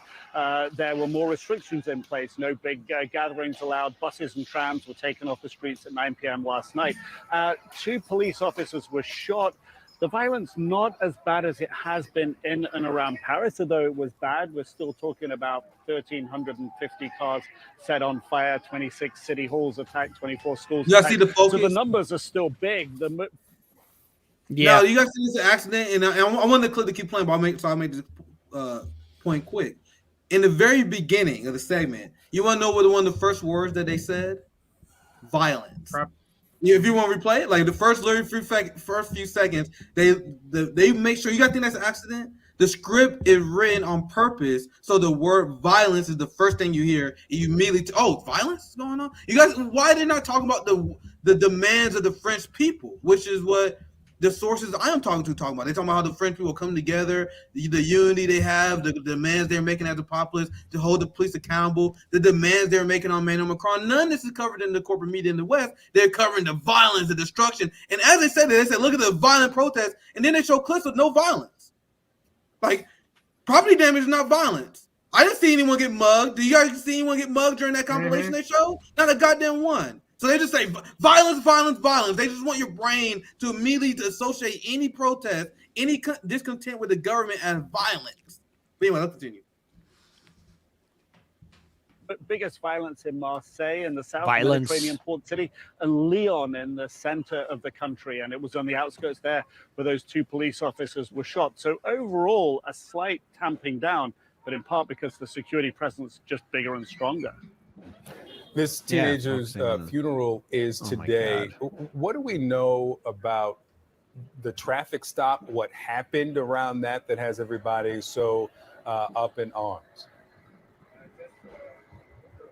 Yeah, the incident literally happened here behind me. The beaten post and the flowers you can see, that's where his vehicle crashed into after he was shot. A police officer has been detained and has been charged with voluntary Oh, look at this homicide. soft The family language. wanted So murder when talking about the protest, it's violence. It's violence when it's talking about the protest. But, oh, this officer shot this kid. No, he murdered this guy on a traffic stop. And then my question is, and once again, I'll co-found Tim the Man, so these are questions we ask all the time. Why do you have a gun during a traffic stop? You know they got these things this called is recent. license This is more plates now? recent. Yeah, this is what I was talking about earlier. This didn't used to be this way up until very, very recently, right? This is not something that French people are used to. It was after the 2015 terrorist attacks they changed the law. They changed it. charges. He says that he was legally entitled to discharge his weapon. The funeral for now is going on. The services are sort of underway right now. There is a funeral home, his body being taken right now from the funeral home to a mosque for a service, and then to a cemetery in the next couple of hours. So these very tense moments in this neighborhood. It's happening not far from here, and very sort of, if you will, the possibility. You notice they show you all the evidence of so-called violence property. Why aren't they saying? They just said he was shot, and then the police says he had the right to shoot him. Okay, let's move on. Why aren't you saying what the witnesses are saying? Why aren't you saying what the family is saying about the shooting? It's intentional. So this foreign correspondence, don't let the accent fool you. They've been trained in American propaganda. He know quite well not to use softer language when describing what the police officer did. And just think about it. He went like a full minute. What I didn't mention, he mentioned the kid. Oh, it was over a kid's death, and then he went all of this violence, all this other stuff, and then he had to come back to it because he was asked about it. He had to come back to. He didn't say, let's talk about the kid. Why wasn't the kid in the traffic stop the major point of this segment? Because he's trained in American propaganda. Yeah, and this used to be. I mean, I'm sorry. Go ahead. No, go ahead. No, go ahead. No, I'm saying like one of the things that made the George Floyd killing, not unique, but it made it impossible for them to couch it this way because there was tape. Right, there was video. Mm-hmm. We all saw what happened, right? So they couldn't frame it as well. You see over here on this corner where it happened. No, everybody could see it, right? Everybody could see it, so it was less vulnerable to narrative or any sort of like manipulation of narrative. Right, and as to your point, that's what the police state uses. The absence of that evidence, and they know, exactly, well, I'm the cop. You're going to believe my narrative, in court, and everybody may not know that, but that is the case. I've been in court many times, and the cop's word is treated like fact, like science. Violence decreases, or I think the authority is really looking at how events play out today, but obviously very tense because of the funeral right now. Like there's no like acknowledgement, like you're really good to label people's being upset as violence, but there's no like acknowledgement, no characterization of a child being killed. There's no like emotion, no sort of description that describes like this sort of event being bad on the state's part. Regardless of what you feel you had a right, there is a person who's under 18 who is dead. Why isn't the sentiment from that perspective? Even in American media, it's never from that perspective. Go ahead. Well, see, because corporate media has that narrative to, again, appease people and keep people in the dark about what the establishment is doing and who is enforcing the establishment's laws. Unfortunately, this young kid lost his life. And the thing is, perhaps, again, maybe because communities had to deal with ongoing corruption, lack of economic opportunities, and mobile, the ability to move upwards, you have resentment and anger, and it's starting to boil out. Now, I wish we could get some kind of real change and push back against the establishment here. But if anything, what I would say to the people of France or anywhere else, you don't want what we got here. It's savor the ability to at least speak out against the establishment, because we could be looking at the last pushback of human might against the powers that be. And this issue is where so many people fail to test. And this is why I don't take you seriously if you get this issue wrong, because you have people who decry violence of the protesters, and this is what our being respect. We respect consistency. If you don't like people burning stuff, you don't like the quote unquote violence of protesters. That's never shown. There's always private property. But if you don't like what they do, there's people that always condemn them. They never have anything to say about the police state. And I see this a lot in the George Floyd narrative, where they say, "Oh my God, the George Floyd protesters, that were violent, that was burning." There is no acknowledgement of the police who escalated the situation. And I am reporting on the ground. Many people talk about the George Floyd protest. They was not there. There's so many people who pontificate over the George Floyd protest. They condemn the protesters, and they was not fucking there. I was there. You want to know what happened? Things got a little rowdy at Kansas City. You want to know who started it? The police. So when the people condemn the protesters for violence, why is there never the combination of the police? I will respect you. That's your position. If you're a pacifist and you're like, man, I don't like what the protesters are doing, but I also condemn the police, I would respect that.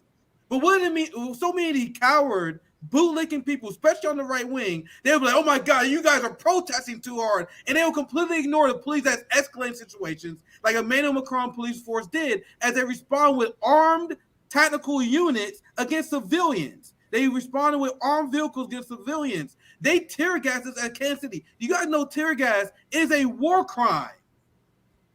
A war crime that they normalize using on the population. And then whenever the protests get upset, whenever they get rowdy because the police assault them, they use agent provocateurs to elicit crowds. Then people are like, oh my God, look at the fucking rowdy proletariat. Whenever I see people say that, I'm like, you failed the test. Because even if you sound good on the issues, when shit get real, I know what side you're gonna take. You're gonna take the side of the state, and you're gonna yell at the pesky proletariat for protesting the government too hard. But anyway, that's my last round there. I'll let us finish the segment. Go ahead, kid. No. I would like to ask some of these guys on the streets of France how they feel about expanding the court. No, better yet, ask them how much steam they got left in their train. Yeah, how much steam? Yeah. All right. So listen, I would seriously like to ask you guys. I mean, in a serious way. So look, when I was a child, a lot of things like this were going on, and I was a precocious kid, so I remember it well. And it ended with Reagan. So that is always what concerns me with images like this. For me, in terms of what you're talking about, Nick, yeah, man, I'm with you. We also have to look at, do we wind up empowering the right wing with things like this? It's a legitimate question. I lived through it. A lot of the era that we're living in now is a result of a right-wing backlash against left movements that sometimes spilled out into images like that scared the shit out of the people in the suburbs. That's a reality. I've talked to communists who don't like things like this for that reason, who don't like this because they feel but we got to correct the narrative, because a lot of these situations, as I explained, is state violence being directed at us. And what right do we have to defend ourselves? What right do we have to community defense? And now, to your point about popular support, when you look at successful social change, it comes through these intense struggles. And capitalists never going to concede without any struggle. So whether we have the struggle or not, they're going to continue to pillage. They're going to continue to use violence on us. Whether we are passive or not, they're going to steal our wealth, whether we are passive or not. I think if you look at the last few decades, the Black community has been very nice. I think we assimilate. I think we try to have dreams of grandeur, try to have the American dream, try to have suburbs. But Black income inequality is worse. You got the police killing Black people, despite the fact that many people abandon the militaristic ideology of the Black Panthers. So the argument I would make, there is a fine road. I'm not gonna say you're completely wrong, because there is a fine road. We gotta make sure we got a good social image. But we either fight the struggle the correct way we need to fight it, that elicits social change that we need, or the state that can continue to advance state violence on us no matter what. But I think you bring up good points overall, and it's something that activists and movements have to be aware of, to be clear. But I think there is a certain point, And I think it's been shown historically many times where the community band together and defend ourselves in our lives, and we can gain social support by the power of our movement, the power of our message, and just by the state, the people seeing the state behave belligerently. And that's why narrative control is extremely important. We can't back down for the narrative. They will paint us as violent, but we got to say, no, it's you who fucking violent. And yes, we're not going to win everyone. We may turn off some people. We may not win every single struggle. But I think we just got to be on point, our message, and we got to have a ton of discipline and try to win heart and mind. I think that's the combination of the revolution. But we talked to Eddie Liger in Midwest Remarks. I give him credit. He said something I pretty much agree with as well. We try to do everything we can to prevent things from getting to this point. And that's right. We actually play defense a lot of time. We warn people ahead of time. But then when things get real, we got to be realistic about the reality that we face. But anyway, I think I'm kind of rambling. Those well, but also what I would also say, what I would add to that, Nick, is that this fear of a right wing backlash. Oh, okay, so all this unrest is going to lead to Marine Le Pen winning, right? Oh, well, this is going to be bad because now Le Pen's going to win. Well, you have Macron now. Yeah, who's awful now. So that kind of sounds like a similar type of argument you would make. Well, if we riot in the streets, Trump's going to win. Okay, well, we have Biden now, right? Like our whole point here as post-duopoly people is that, you have to be willing to risk a quote-unquote right-wing backlash because what you have now is neither desirable, feasible, or sustainable, right? So, like, how much do you actually fear the right-wing backlash when what you have is awful? And in France, I mean, they changed those laws. They empowered the cops more. And Nick, to your point, you said, they did this to enforce a sort of neoliberal state. Well, I think it was the year or two after they armed most of the cops was when that yellow vest movement started, right? What did they know? Well, we're going to start passing a gas tax soon, and the people are going to get rowdy, so we better arm the cops in anticipation of that, right?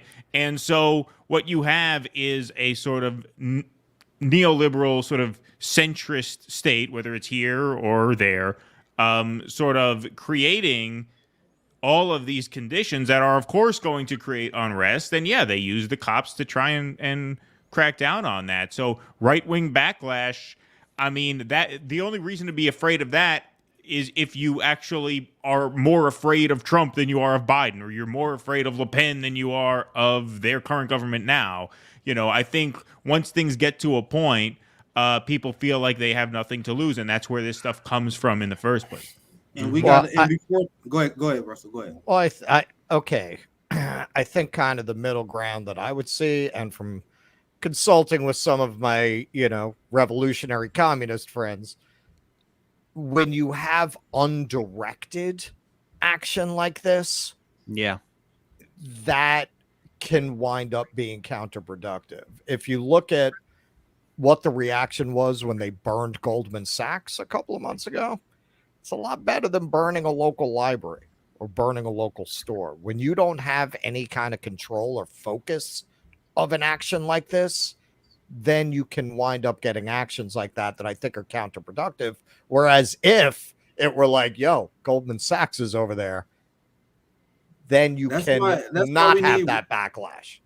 That's why we need revolutionary media, because we need to counter the narrative. Because what I would say, that's someone who's been witness of movements I can only speak of my country, I can speak of France. There's a lot of agent provocateurs. So we would say, like, how what's the evidence that these are people from our movement? Because they would tie people who, and this happened in Ferguson a lot, and I know this a lot because there's a lot of unsavory people in Ferguson. So there's the Ferguson riots that happened, and then people who had nothing to do with the movement will come and steal shit, right? And then obviously the right wingers who act in bad faith, they say, "Oh my God, look at the movement who's supporting looting." And meanwhile, the leaders like, "We don't support this. It's not part of our movement." But that get overshadowed by corporate media, and then the narrative goes around that, "Oh, this movement is full of violent thugs and looters." And once again, your point is not overall wrong, Russell. But that's why we need RBN. That's why Lenin wrote a paper. That's why it's very important to have revolutionary media, so we can have something to counteract that. We have people that caught feds and infiltrators during the 2020 protests. There was people who were trying to provoke violence. So as these narratives build up, and I want to be clear, this never happened before. Like every time there were protests, we never had any sort of counter to this. So then you see a firestorm, you see violence happen, and then the media say, "Oh, this is the fucking movement." But what if we had a media outlet like RB that can explain this? Because I was a citizen journalist and I reported on the ground. And I'm telling you guys from experience, 2020 in George Floyd, and this anecdotal experience from a citizen journalist, there was black elders. There was longtime activists that was going around and policing us. They were saying, we want a peaceful protest. We don't want to provoke anything to happen. So the whole theme of the protest is we want peace. We want to spread our message, and we want to come across great. Is that how the protest was covered? No. The corporate media completely erased those people and cover criminals and other people who may have been outside the movement. So to your response, Russell, my only response is we need to be better at messaging and saying these people have nothing to do with our movement. As Marxists, as socialists, we want to build. We don't want to destroy communities, and we want to engage in actual effective tactics. Burning down communities and your own neighborhood, is that effective tactic? I don't think anyone will agree to that, right? But we need to be clear that the messaging that we do with the people on the street that I talk to, because I was on the street talking to a lot of the people in Kansas City who was passionate about defending our communities, that the people who engage in violence are part of us. But also another important point is the agent provocateurs. That is not covered enough. Like we busted a few of them in 2020, and there were stories. You had right-wing infiltrators. You had a lot of white supremacists that during the Black Lives Matter protests, they would start violence, and then you have right-wing media like, oh my God, look at all this violence that's going on. Like, how do we know, and this is we need to get better at this, how do we know that everything that the media reported not a psyop to delegitimize these campaigns? So your thesis is correct. We got to be good at PR too, right? If there's the correct theory, we got to be good at PR, but we got to, the failure that we had is being the ability to counter these narratives, which I think we have media like ourselves, yourselves, and more on the ground people that can push back on that. But overall, I still think they got the advantage. Meanwhile, I'm ranting. I think this is a very interesting conversation. I think it is. But thank you, Russell, for challenging. Thank you, man. Thank you. That's interesting. Yeah. So I think we can get the super chats, but I'm gonna take off because my family's literally waiting for me. Yeah, it's here. late. Yeah, I'll run the super chats. It's 8 o'clock here, so I know you guys are past dinner, but they're looking at me like we don't have these podcasts, so we ready to get they're literally the doors right here. So I'm gonna jump off. I'm sure you guys do well. All good. Closing us out. Go ahead. What were you I'm gonna read the super chats real quick. And I get go ahead, CJ, if you want to bounce out. No, I thought you were gonna tell me something. Tomorrow is Tuesday, so we should be here for. Well, I'm not gonna say that. Hopefully, we'll have RB in live. We'll see who's able to join tomorrow. I'm not sure. Yeah, I think the 4th. So we got play by ear because the 4th. Oh, tomorrow's the 4th, so it's probably not gonna happen. I forgot about that. Tomorrow. My neighborhood's already blown up. There's I'm not gonna be able to be on the 4th. I already know that. So it's probably not gonna go down. But we got clips coming. So. Other than that, I pass it to you guys. Thanks again. We'll see you in 2 weeks. Yeah, absolutely. Done. That was pretty abrupt, wasn't it? Thank you, Martin, for the 49.99. I think for the $5, Todd, expanding the court doesn't address rulings like the 8-1 ruling against unions just last month, siding with bosses and profits. Absolutely, and that's the question. And there are a lot of people that are shaming third-party activists, like, "Oh my God, you guys are responsible for this because you didn't vote for Hillary Clinton." I'm like, I don't trust Hillary Clinton with a Supreme Court pick. Like, I am against your ideology. Ruth Bader Ginsburg used the doctrine of discovery to certify oil pipelines on indigenous. I would never support your ideology. Those are the justices you support. But anyway, I'll move on just for a second time. I can't rant on every super chat tonight. Feel free, let me know if you guys are late on time. I'm trying to go through these very fast. I know we're about 3 hours in. Just let me know if you guys got dip out. Thank you for the $5, Tusker. A person in poverty, no matter their skin color, has already suffered enough degradation. They aren't the ones applying to Harvard. Yeah. And that's my question on further. I don't want to rant on each one, but I'm like, this is a liberal strategy. Is it really helping the black proletariat? Well, this is why I tweeted, and Russ didn't totally agree. Not that we're going to start this argument now, but I said I don't think working people should give a shit who gets into Harvard, and I think this is why black people are split on affirmative action, because a lot of black people figure, because, many of them figure, well, I'm not going to Harvard anyway, right? right? And Because there's black a people. population that skews working people, right? If you skew, if you come from a working class background, you're not as likely to get into Harvard anyway. And there are a lot of black people who don't like affirmative action because they feel like it delegitimizes. Right, it puts an asterisk next to it. Because they like, I got in this position because I am legit, and they are legit. Right. And then other people, because they are fucking problematic as fuck, they be like, "Oh, you got here just because of affirmative action." So, and that's why it's so hilarious. White leftist reaction to my tweet, because they don't even understand the black community. As I showed you guys in polling, it's not 100. It's not a solid 100% issue. But sorry, Russ, I know you want to chime in. We can move on. No. I'm agreeing with you. I mean, same with immigration. You know, they try to paint this world where, you know, you've got this monolith of everyone who's not a white person thinks the same thing. And then the white people all think the same thing. And you know, that's just not real when you get into polling of what people actually think. Well, yeah, because white people tend to assume, well, everybody wants to go to Harvard, right? Because white people tend to skew richer, right? And I never wanted to go to populations Harvard. that tend to skew more middle class or working, you know, they are less likely to aspire to Harvard. I never considered applying to Harvard. To me, I have no stake in who gets into Harvard and who does not get into Harvard. Again, if I was on that poll, I would be in the not sure tab. I would be in the 18%. Right. My reaction to this one, I didn't even immediately comment. Because my reaction legitimately was, right, because I can see the merits of lifting and having programs that uplift and compel social mobility, right? But this wasn't that effective. Like when I just looked at the data, when I look at racial income inequality, when I look at who benefits from this, which is mostly white women. Right, you could tell a thing by the results. Like, I'm not taking this position because I'm emotional. I'm looking at the data, and then I had the anecdotal experience that didn't help me, didn't help my brother, didn't help my father, didn't help my cousin, like didn't help anyone in my family, and the statistically didn't help us. So why should I care? So that's my message, and I'm open to be convinced otherwise. I'm open because I saw Dr. Cornel West speak about it. I'm legitimately open. That's why I asked in the tweet. I was like, am I wrong? I didn't even make a statement because I'm legitimately open for the 49% of black people who support affirmative action to school me and tell me why I should care about this. But I haven't heard the compelling argument yet based on the numbers. But anyway, go ahead, Russell and King. I know you guys want to chime in. We can move on. Well, we were looking at the numbers, and what was it? 70% of people who go to Harvard are from the upper 20% of income distribution. So at that point, yeah, I mean, that's the element of this they never want to address. They never want to talk about class. They only want to talk about identity. Right. That's a great point. And to be honest, like if I saw the data that showed this shit worked, I'll be for it. If there's data that shows that affirmative action completely changed racial income inequality, I'm like, hell yeah, this shit is dope as fuck. Who needs the next one? Like, I'm like, oh, who else is struggling? Who else should we do some more affirmative action for? I'll be all for it, but I am a data-driven person. I don't see the data, and anecdotally, it didn't help us. So that's my position. And the people upset with it, they can die mad. You guys know I don't really care. The only thing that could be taken away from the affirmative action being removed is that it's once again going to help the Democrats fundraise, because there'll be people who are emotionally attached to it and say, "Oh, we got to get it back," and the Democrats will do something for it. So I put that into another thing that the Democrats can use to fearmonger. Yeah, well said. I'll just move on just for a second time. I can run on this stuff all day. Thank you for $5, Dave. Any of you see their short-lived movie review channel?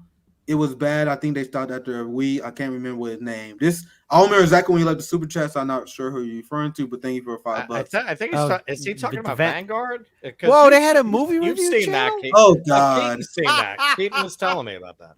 Oh, their thing? I think I did see one of their video reviews one time. That was a while ago, yeah. Yeah, it was a while ago. They were doing movie reviews. Oh, they suck at that too. Jesus. The one I saw was actually not bad. It was like a video essay. Maybe they're more suited for that. I forget what it was. I think it was on that Terrifier movie, the murdering clown movie. Because I like horror movies, so it came across my feed as like a video review essay. It was not bad. It was, I think they're better suited for that than they are this stuff. Yeah, they're such a joke. It's so fun. It's so fun to beat them up. But you guys already know I'm always down for the funk. I'm always down for the funk, especially when you're so wrong. I love that I have like dumb. And imagine if Morgan Kimberly were coming after us. I'm like, fuck. Like if I had John Baraka calling us out, Come like, after fuck, you. Yeah, dude, exactly. we're Yeah. fucked. But we got Dude, Vanguard. I just Take it easy on them. listen, man. They're only stuck in I the don't know 20s. why everyone seems to want to come after you guys as white supremacists. It doesn't seem like the obvious line of attack to take. I'm gonna let all y'all in a little secret. Black people cannot join the white supremacist group. Okay, there you go. It's just how it is. I don't know how the Vanguard got that big brain theory that all of a sudden RBN has white supremacists. No, I heard since their membership's been down, they've expanded the qualifications now. Okay, oh, they have. Hey, the Nazi Party. We've made a few changes. Yeah, we've made a few changes. Yeah. We're not your grandparent Gustav's Nazis anymore. That's right. We have the whole color of the rainbow here. Come on, join the Nazi Party where we can hate everybody. Don't be stupid. Be a smarty. Come and join the Nazi Party. This is the kid. I asked Ron Bacone what his favorite pizza spot. Oh, here we fucking go. Here we go in Seattle. Apparently, unfortunately, the urban community, we got to cancel Dr. Cornell West because this motherfucker used pineapple on his pizza, apparently. So. I don't know. So this is a very sensitive topic. We're all in on RFK now. I gotta ask Marianne Wilson the important question. I might do a 180 depending on how she eat her pizza. Dr. Cornell West, you deeply disappointed me, okay, sir? I'm calling Marianne as a fork and a knife pizza eater. Oh, you know, one of those people who does the fork and a knife thing. I broke up with a girl for that. That's how seriously I take that shit. Whoa, damn, man. High standards. Keep it was the most King. Seinfeld reason I ever broke up with a girl. I can't done, be King. with a girl who eats pizza with a fork and a knife. Fucking woke mob convinced people to eat pineapples on pizza. What the fuck? Anyway, he suggested a Chicago deep dish place. I was appalled. It just shows don't meet your heroes, Nick. No. He made the correct choice, but there is a peace pizza treaty, okay? So right now there's peace between all pizzas right now because of what's happening in New York City. Right. We need solidarity in the pizza community. We need your support, Kit. Right. That's right. Hey, I'm the princeps, the first amongst equals. So there you go. Thank you for the solidarity, Nicole. She left 2 super chats. I have shared this video with so many. I suggest you guys do as well. Algorithm being this up. You guys are the only reason why we grow. So I appreciate anyone who shared the word and shared because the algorithm definitely does help us. So appreciate you, Nicole, and other people who do what she does. Thank you. And only Nicole. my son knew I was talking about crazy. Here's another one from Nicole. Exactly, kid. I don't want the Ukrainians to be abolished. I hate this war. Absolutely. When the NATO left said they support and they stand with Ukrainians, no, they stand with the Azov regime Ukrainians. They don't care about the Romanis. They don't care about the ethnic Russians, that they've been politically oppressed with violence or anyone who stands against the regime. Their politics is actually pretty sick when you think about it. Another one for Nicole. Thank you for $5. I can do about 10 minutes of Twitter before my inner sarcasm kicks in. And I mentioned before, there are a lot of people who say that Twitter is bad for my mental health. And people are like, Twitter is very depressing, it's bad for my mental health. And honestly, I have no idea what you guys are talking about because I go on Twitter and I literally just rage about politicians and government and the ruling class. I see people say, people like, man, Twitter is so bad for you. I'm like, I'll be fucking. We just rage against the machine on my time. I got a little taste of that, though. I get some humor out of it. I will admit, the morning after our Jordan thing, we were just getting so bombarded with feedback on Twitter. It did start driving me a little crazy. Oh, yeah. Like, See, after a few hours of just constant pings and mentions and this and that, I was like, I got to just play with my kids for an hour because I do not like Twitter. Yeah. I don't like it that's at the thing. all. That's a trick you guys got to learn. You guys know what I do. Like, you got way more people who follow me on social than me that watch the channel, so you guys know. I rage against the machine. I literally post bangers and I dip. And I read my friends. I have friends. Like, I tell people, I stalk a few people's Twitter pages. Like, I have notifications turned on them. Like, I'm not reading this fucking timeline. I'll look at certain topics. I'll read certain, like, I'll follow everyone on RB and everyone in our community. I follow you guys' tweets and all that stuff. But for the most part, like, you speak your truth, you drop your shit, but I'm like, after a while, like, especially like the whole Marianne Wilson thing, like RBN, we've been so much shit. Jerome Trice, after a while, I'm like, all right, I'll let you guys talk. I'm just talking about my timeline. That's what you got to do, yeah. Yeah, I'll just be chilling, and once again, it's very therapeutic for me because I'm waking people up, and I'm like, and I see people upset, like, oh, I pissed those people off. That's good. That's all right. I see some people screenshot my tweets, like, all right, they talking shit. I'm driving there, especially during the affirmative action one. I didn't even see live. I just saw a lot of views on the Twitter. Like, damn, I already know people talk about this, but I guess that's what we do. We drive narrative. We and people don't like you, and the people that don't like me, I'm very maybe because I'm lucky because I see the people who don't like me. I'm like, thank God you don't like me. Like the Vanguard, they don't like me. Anna and TYT, they all block me. Thank God. Like when you see pushback, like there's certain pushback you should embrace from people. Like these are the people I want to make uncomfortable, right? That's why we're in this. But anyway, I don't know. I got blocked by Hotez, which me told too. me how weak can you be? Like I hardly have a presence on Twitter. What do you care what I'm fucking saying about you, dude? Harlan's like, media, really? You need to block me? We got blocked by Anna, I believe. I forget who this person was. I think Benjamin on TYT, and I believe Olemi for some reason blocked Hardlands Media. We interviewed her on our show once. Yeah, she blocked us too. I think it's the only. I don't think she's blocked me, and I've said some nasty shit to her. I don't think she noticed. It's funny.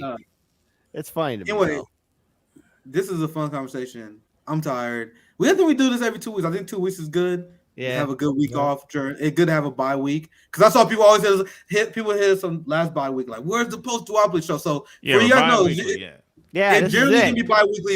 If for the most part, if we got to move episodes around, that's okay. But for the most part, it's gonna be bi-weekly. This is very fun because every 2 weeks we got a lot to talk about. No, this was a great show. I thought this was one of our best ones.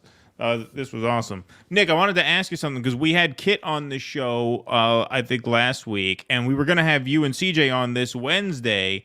You're welcome to come on this Wednesday if you want, but since we did post-duopoly this week, do you want to come on next Wednesday instead, just to break it up a little bit? Yeah, because I feel like we'll be talking about the after same bye week. stuff if we do it. Yeah, it might be like we might have the same topic. So next Wednesday we'll be on Due Distance. All right, so Wednesday the 12th, you guys are on. I think that makes sense, right, Russell? Because it'll be a lot of the same topics, conversations if we do it this Wednesday. All right. So, all right. So I haven't been on my shows because I essentially told anyone this week I'm not doing shows because I was in the middle of a hectic fucking move, a lot of other personal shit going on in my life. So it's better to do it next week. Yeah, we'll do it next week. Anyway, last thoughts. I'll pass it to Kit first, and then do distance, and we can get the fuck out of here. But any last thoughts? Oh yeah, sure. My last thoughts are this. First of all, folks, again, don't be discouraged by the propaganda that you see by corporate media. Don't let anyone browbeat you or yell at you or talk down to you. First of all, do your own research, read, and also be bold and become a leader in your own community. We need more voices out there, and this is an ample time for us to speak out and stand up against the establishment. This election year, I know a lot of people are burnt out by electoral politics, but now's the time for us to really get engaged and not just focus on who wins the White House, but overall what we build after this election cycle. That's the continuation. Until then, you could join me in the morning tomorrow, 9 a.m. Central. YouTube, Odyssey, Rock, Rumble, and now on Kick. Media in the morning.